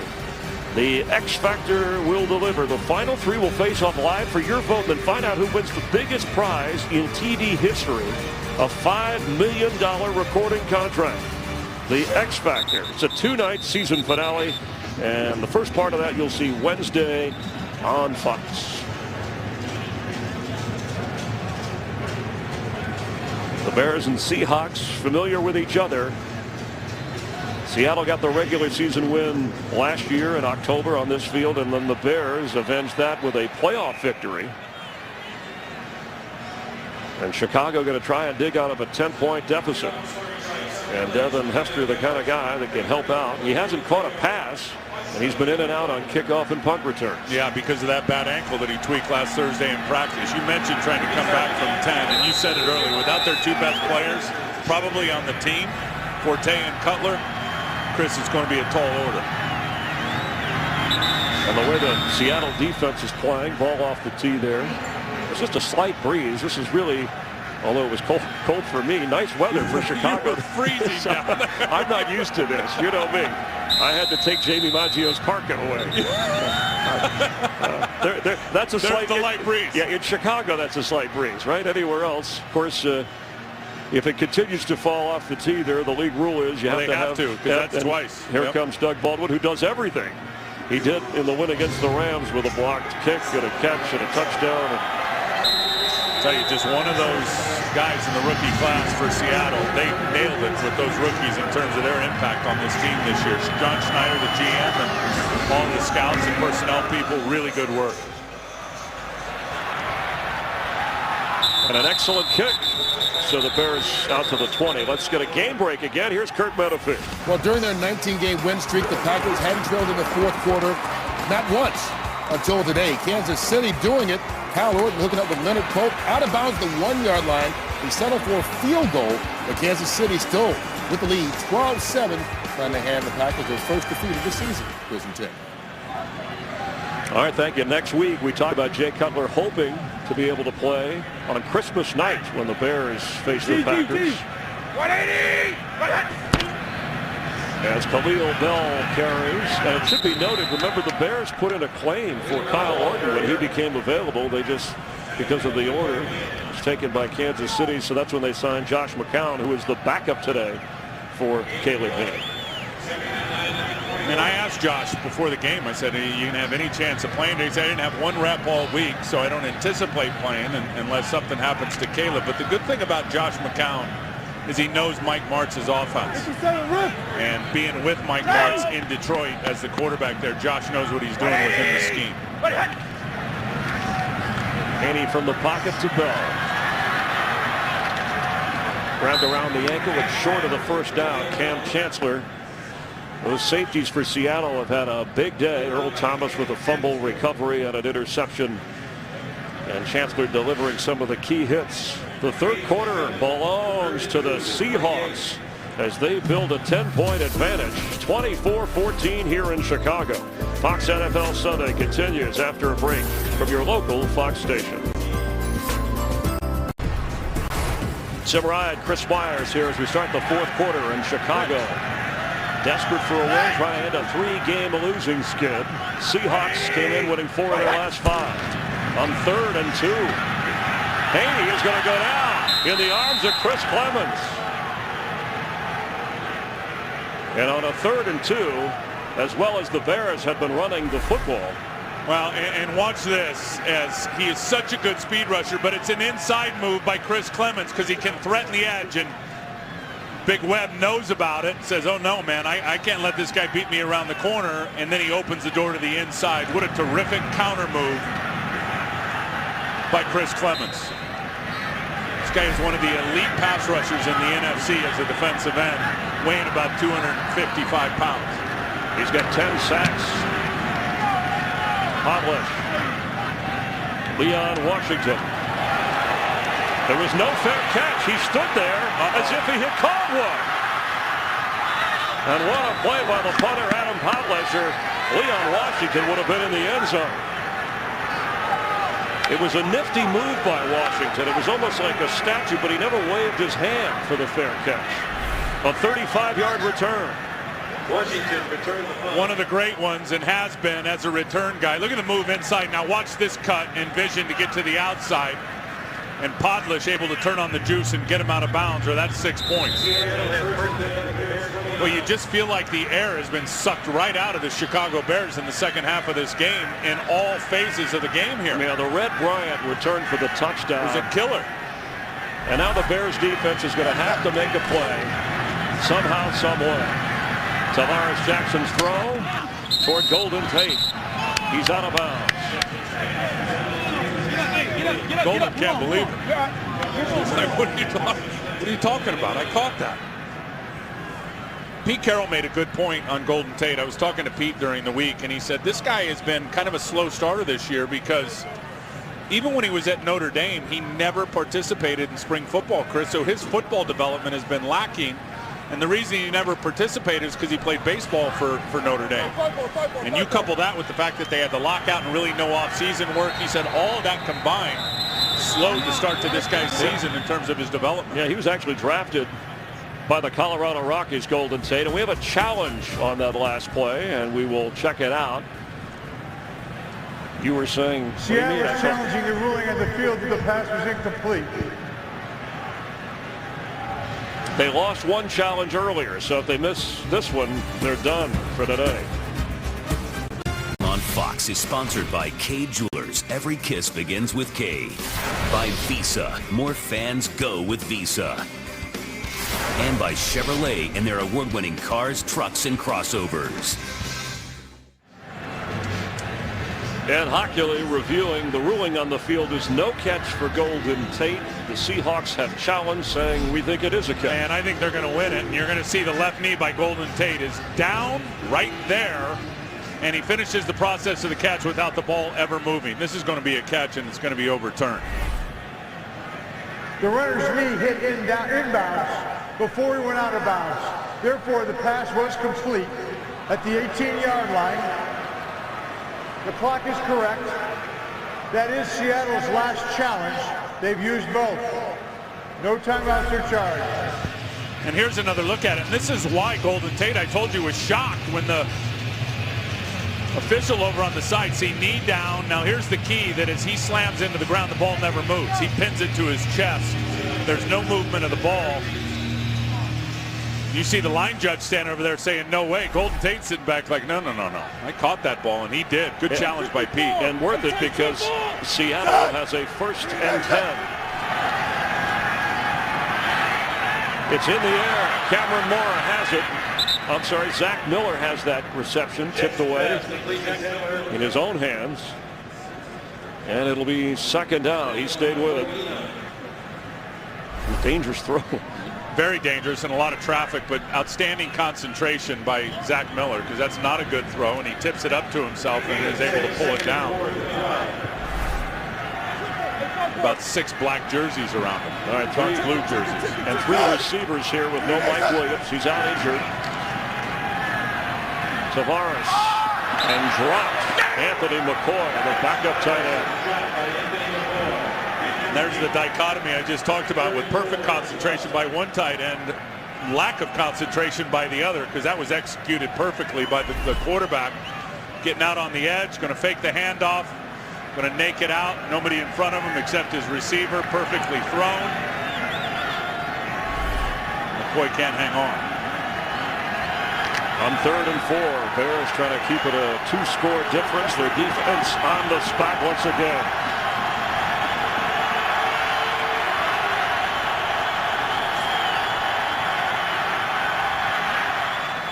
Justin Forsett has a 1st down.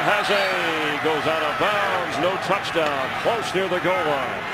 I'll tell you, you see the growth, Chris, of Tavares Jackson, because this was really well played initially by Israel Adonijah. And Tavares Jackson doesn't throw it. Watch the defensive end who reads it. They're hustling up to the line here. So Tavares doesn't throw it, then unloads it. That was outstanding. With the carry, and Urlacher right on top of him. I think that the Seahawks are trying to catch the Bears off guard there. It'll be 2nd and goal. Yeah, I think that, I mean, if you want this clicking as much as you want, as much as you can if you're Seattle, I think you're right. I think they tried to catch him in a personnel grouping where they thought they had him and tried to stick it to him as fast as they could. Can Marshawn Lynch get his 3rd touchdown of the game for Pete Carroll?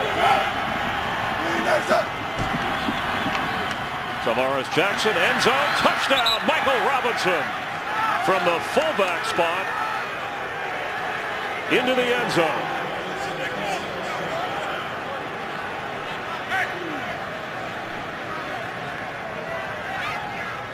Well, Craig Stelz and Lance Briggs. There's Stelz, here's Briggs. They both play the tight end, and nobody covers Michael Robinson, who leaks out.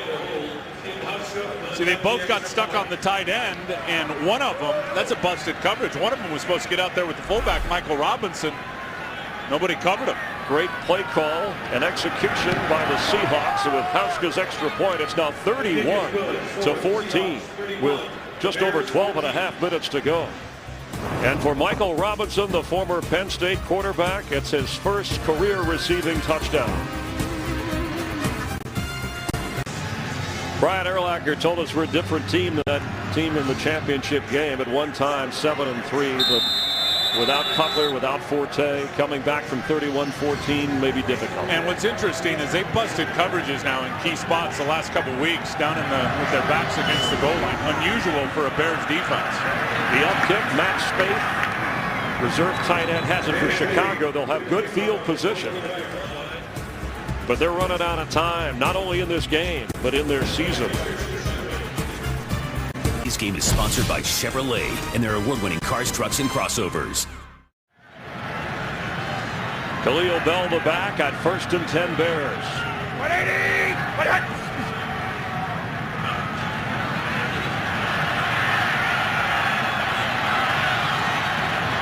Haney goes out of bounds after a first down gain for Tavares Jackson. His first half, he had 51 yards passing. He gets 157 in the second half, 12 of 15, including the touchdown. And Pete Carroll loves him, and as does Carl Smith, the quarterback coach, because they really believe he is untapped potential. This is start 32 for him. How many guys, legendary coaches, the great Bill Walsh, Mike Holmgren in Seattle so many years, he said those guys said starts 33 through 40 is where you really know if the guy's got it or not for the future, and Tavares is just approaching that threshold. Haney's throw caught by Williams. First down, Chicago. And that is the first catch of the game for the former Cowboy and Lion, Roy Williams.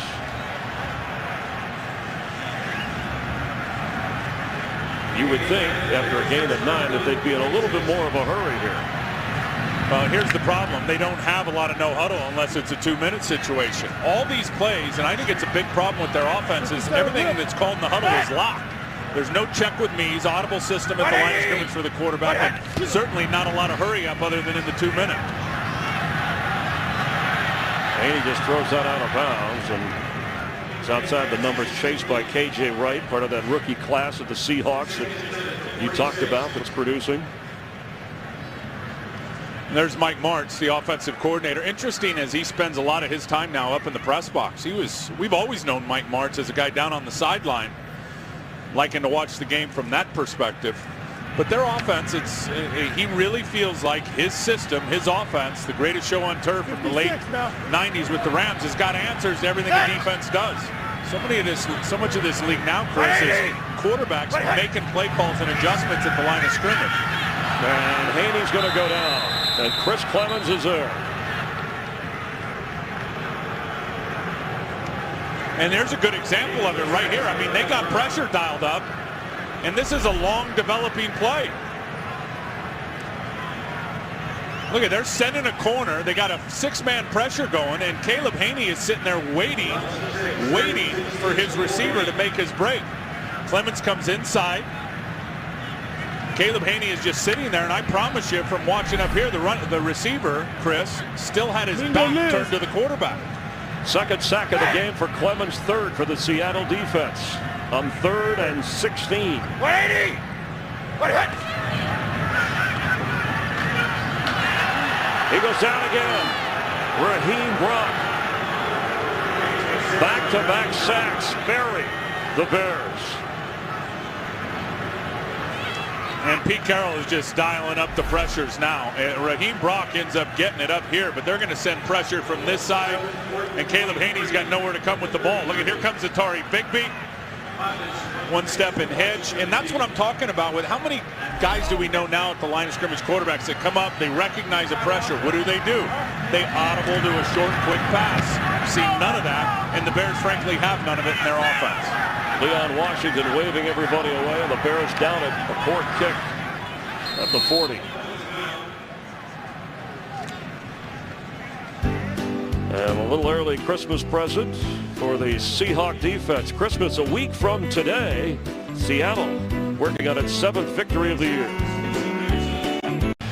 The Lions play later today in Oakland. The Giants are losing late in the 4th quarter to the Redskins. The Bears letting an opportunity slip through their fingers, even with the most faint playoff hopes still alive. But how do you figure this league? The Packers are losing to Kansas City, and the Colts are winning against Tennessee. What's going on out there? You know what I say NFL stands for? I say it every year. The National Fake You Out League. Nobody's faking out Seattle. Not today. Not lately. Trying to win their 5th game in their last 6 tries.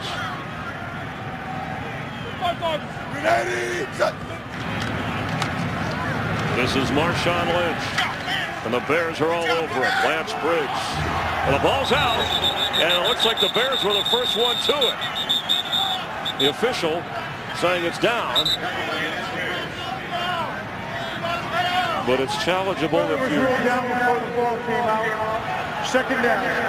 And Lovey's going to want to get a good look at this and see if he wants to challenge it. Yeah. Watch Briggs come and really just run it up in the alley there. He's going to punch it out.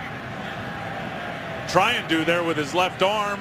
Yeah, the ground caused the fumble. Even if it did come out, it came out certainly late. He still got it as he's on the ground. It was a good call by the official. The officials right on top of it. They've had an excellent day from the 36-yard line. They lost 4 on that. Set. 390 set. Jackson throwing for Golden Tate. He goes out of bounds right at the 40. We're talking about the fake you out league. Let's check in with Kurt Menefee. Well, you talked about it a second ago. Kansas City trying to pull the upset. Jackie battled with the touchdown run. They're starting to celebrate in Kansas City. There's 2:16 left. They have a 19-7 lead over the previously unbeaten Green Bay Packers. Chris and Tim. And Romeo Crennel, the interim coach, replacing Todd Haley, inspired Kansas City. Wow, that is I love amazing. Romeo. Romeo is such a good person. On 3rd and 11.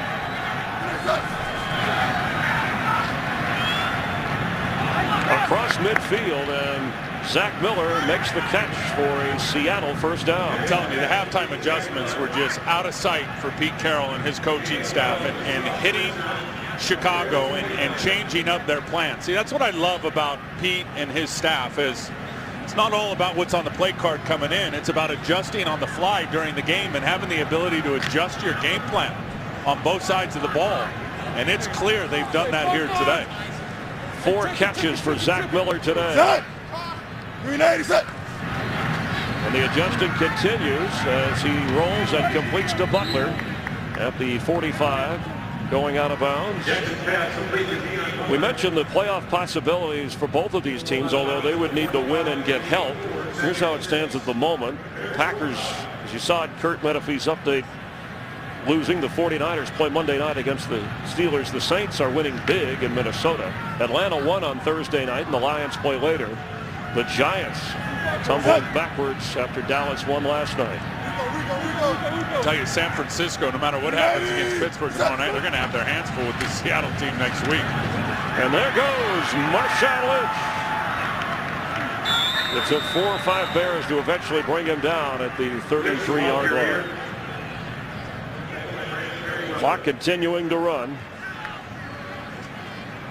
A 12-yard run for Marshawn Lynch. Tell you what's incredible, there's the feed the beast, not just with anything, not just giving him the football, but he loves those Skittles. The story is you all. There's a few guys I know that should get on that Skittles diet. He's down like 10 or 12 pounds. That's what Pete Carroll said. Now it's my favorite candy. Tavares Jackson said, I'll change my diet if it helps us win. They're feeding those offensive linemen some Skittles because it doesn't matter who they plug in. They just keep running the ball with success. There goes Lynch again. And then this is a game where the Bears have done a good job against Marshawn Lynch, and yet he has 2 scores. And his team has the lead. And they're just committed to it, and they have committed to it. And there's Big Tom Cable there, the assistant head coach and the offensive line coach. What's amazing about how they are, and they've lost 3 starting offensive linemen, is Tom has got a unique perspective on coaching and practice, and the practice regimen is he cross-trains all these guys. And what I mean by that is right guard, you go play left tackle on this series. Left tackle, you go play right tackle, and vice versa. He's always shuffling guys around so that if there are injuries in game, you can just pull and plug guys in and not lose a lot schematically. As Lynch carries and revamped, reshuffled offensive line. It seemed like every week the Seahawks were having to change somebody on that line due to injury. And it was the Dallas game when Pete Carroll and Tom Cable, the offensive line coach upstairs, said whatever the results are, that's what we're going to commit to the run after trying a little no huddle or hurry up, which we hadn't seen today. They haven't needed it for Seattle.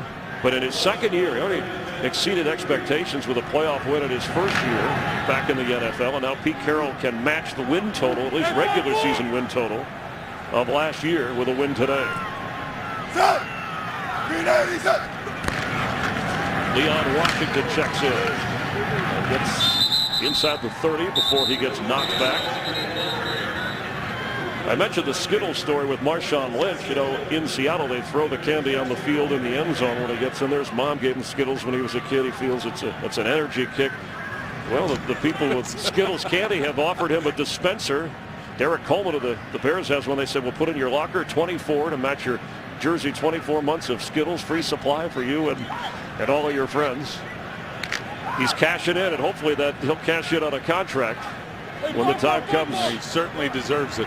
On 4th and 7, they're going to keep running or throwing.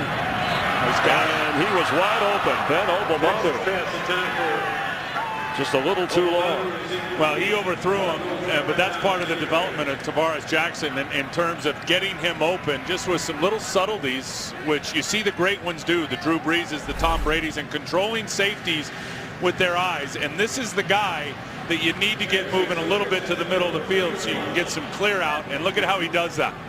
And that's all Tavares Jackson, who's using his eyes, looking one way to get the safety to open up that window for his receiver, who you got vertically going down the seam. He just overthrew him, but a very good job setting him up and getting him open by moving the safety. Haney 10 out of 22 with 2 interceptions and a touchdown. On 1st down, and he's intercepted again. It's Brandon Browner with his 6th interception of the year, and he is going to be back in the end zone for a Seahawk touchdown. That's also going to give him, Chris, the all-time leader in return yards as an interception in the history of the Seattle Seahawks. And you know what? You can almost count that dude as a rookie right there, as a first-year player here with the Seahawks coming out of the Canadian Football League. Brandon Browner, you talked about his size at 6'4". He has now 5 interceptions in his last 4 games. And Roy Williams looked like he slipped, making his break into his route. Pete Carroll once again sent the pressure. Caleb Haney throws it up for grabs. Watch Roy stumble just kind of right there as he turned. That ball was very overthrown in terms of it being high, and it was an easy interception for Brandon Browner. A 42-yard interception return. Browner, a guy who nobody would give a chance to when he came out of Oregon State. Pete recruited him, Pete Carroll. He did get tryouts when he played up in Canada for Calgary. He actually won a Grey Cup title in the CFL, but for 4 years, Minnesota, Philadelphia, they gave him. He said that the tryout, the way Pete Carroll worked him out and his staff, it was that tryout that they saw for a big guy. He has the ability to do things like that. And look, Pete's been looking for big corners forever, and you saw the graphic there that I just talked about in the franchise record for return yards. Look, Pete Carroll, the beauty about Pete, and he told us, he said, look, I've always been looking for big corners, guys that are unique. This is the biggest secondary in the history of the NFL when you look at that tandem of corners. Pete knows them. He played against them. Brandon in college when he was at USC. Brandon Browner, an Oregon State kid, he knew what he was all about. Richard Sherman, a Stanford kid, Pete knew what he was all about. Pete Carroll knows what he's looking for and goes out and gets it and then plugs guys in, and they end up being outstanding players for him. And Pete Carroll talked today about matching the intensity of the Chicago Bears, the Bears' final home game of the year. Look at him hitting on Gus Bradley there, the defensive coordinator. Pete always has a high level of intensity. It is a genuine enthusiasm that never seems to wear off, and his players respond. All the turnover from when he first came in continues. Incredible. And yet they're on their way to a 7-7 record in a rebuilding, reshaping year. This is Tyler Klutz on the kick up. He's the fullback.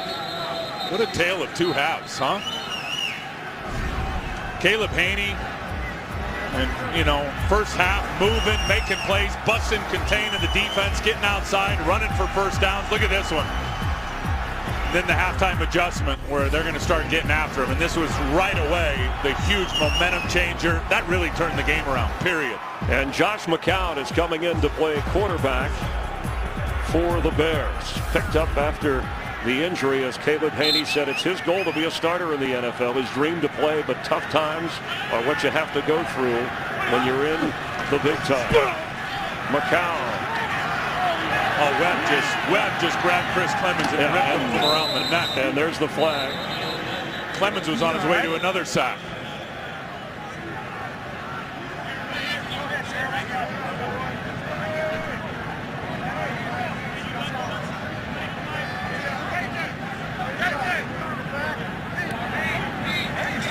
Holding, offense number 73. 10-yard penalty, easy first down. Clemens was going to beat him inside for another sack. Chris Clemens is just on fire. And look to the left, to the right of your screen there. I mean, he just grabs him and rips him from around the neck. But Clemens was going to get on the quarterback again. You know, so bad 2 guys threw a flag. So it's going to be 1st and 20 back at the 17. Josh McCown, his first throw as a Bear to Khalil Bell. And a healthy gain out of that. We talked about what kind of emotional impact a devastating loss like the Denver Tim Tebow game, 10-0 late, losing in overtime. Sam Hurd during the week. Big Red still dancing over there for the Seahawks. Then an injury early to Johnny Knox. And not having your two best players in Cutler and that's Forte. it. At the end of the day, Here's another interception, and this one is going to Richard Sherman, who you mentioned part of that rookie class. Somebody Pete Carroll knew from Stanford. And he may end up being better than all of them, Chris. In terms of what Pete Carroll told us. McCown tries to throw the patented Mike Martz dig route, that inside cutting route. Richard Sherman just undercuts it and makes the interception. The Redskins did lose. I'm sorry, they did defeat the Giants 23-19 as we look at the interception by Sherman. And the Packers are now within 5 of Kansas City with a minute and a half to go. And here Seattle has poured it on in the second half. Mike Martz just went back to the well of that. They call it the 4 route, that dig route, the in-cutting route. Richard Sherman knew it before the ball came out and made a great break on it. Justin Forsett carries. And just at 5'8", pushed back. Let's get another game break. Check in with Kurt Menefee. Well, here's how the Packers got to within 5. Just outside the 2-minute warning, Aaron Rodgers scrambles, runs it in from 8 yards out. That makes it 19-14. The onside kick failed. Kansas City now has the ball inside the 25-yard line, and the Packers are out of timeout. So it looks like Romeo Crennel will pull the upset in his debut, handing the Packers their first loss. All right, thanks, Kurt, for keeping us updated every Sunday, every game. Kurt Menefee, the guys back in the studio, always with the latest scores and highlights, breaking into whatever game you're watching to make sure you're in tune with what's going on in the NFL. So following Sherman's 3rd interception of the season, Seahawks with Justin Forsett running, former teammate of Marshawn Lynch at Cal. In fact, Marshawn Lynch stood in Justin's wedding. They're good buddies, and was happy to welcome him when Seattle acquired Lynch from Buffalo last year. It's been a physically taxing game, and I'm sure for the Bears, mentally tough as well. No question, because their run defense really has been outstanding in this game. Look, their offense, you said it many times, they've lost their 2 best players. They scored 7 points today on 5 turnovers. That's not going to ever win you a game. Golden Tate cuts back. It'll be 4th down. We got to push it and shove it back at the 45-yard line. It's heated out there.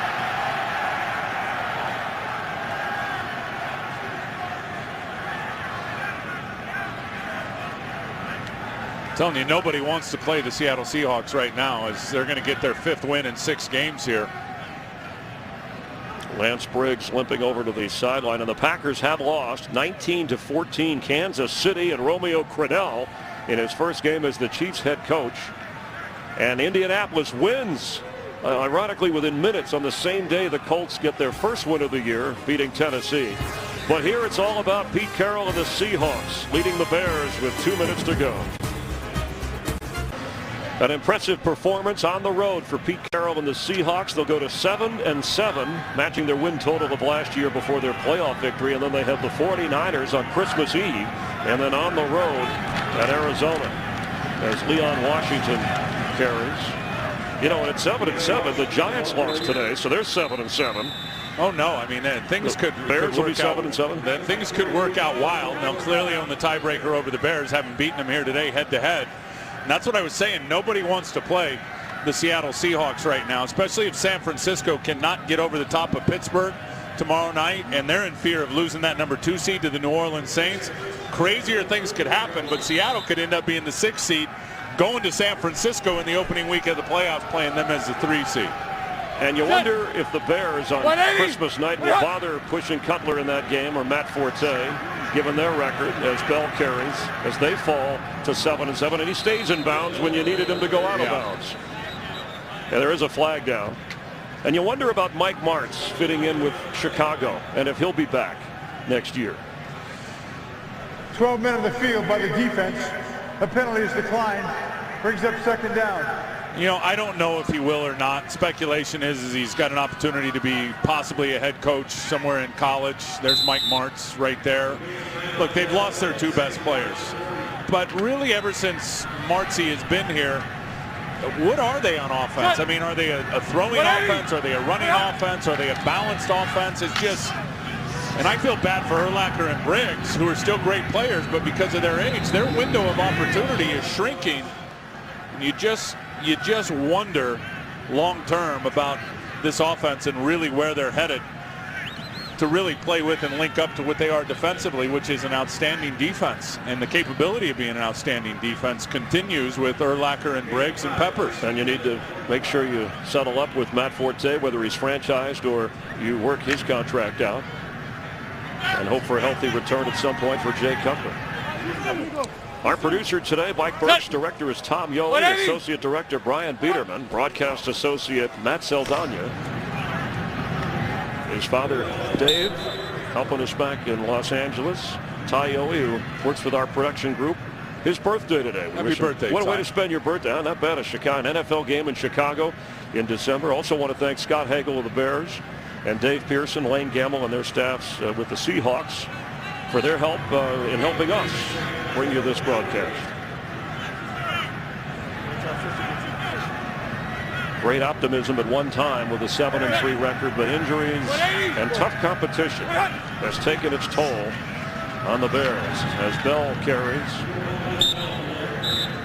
And the Seattle defense turned it on, and the Red Bryant touchdown that gave Pete Carroll's team the lead, and then they never looked back. The Seahawks with a 38-14 thumping of the Bears in Chicago. Along with Tim Ryan and Jamie Maggio, I'm Chris Myers here in Chicago. We're glad you're watching the NFL on Fox. The AT&T postgame show is coming up.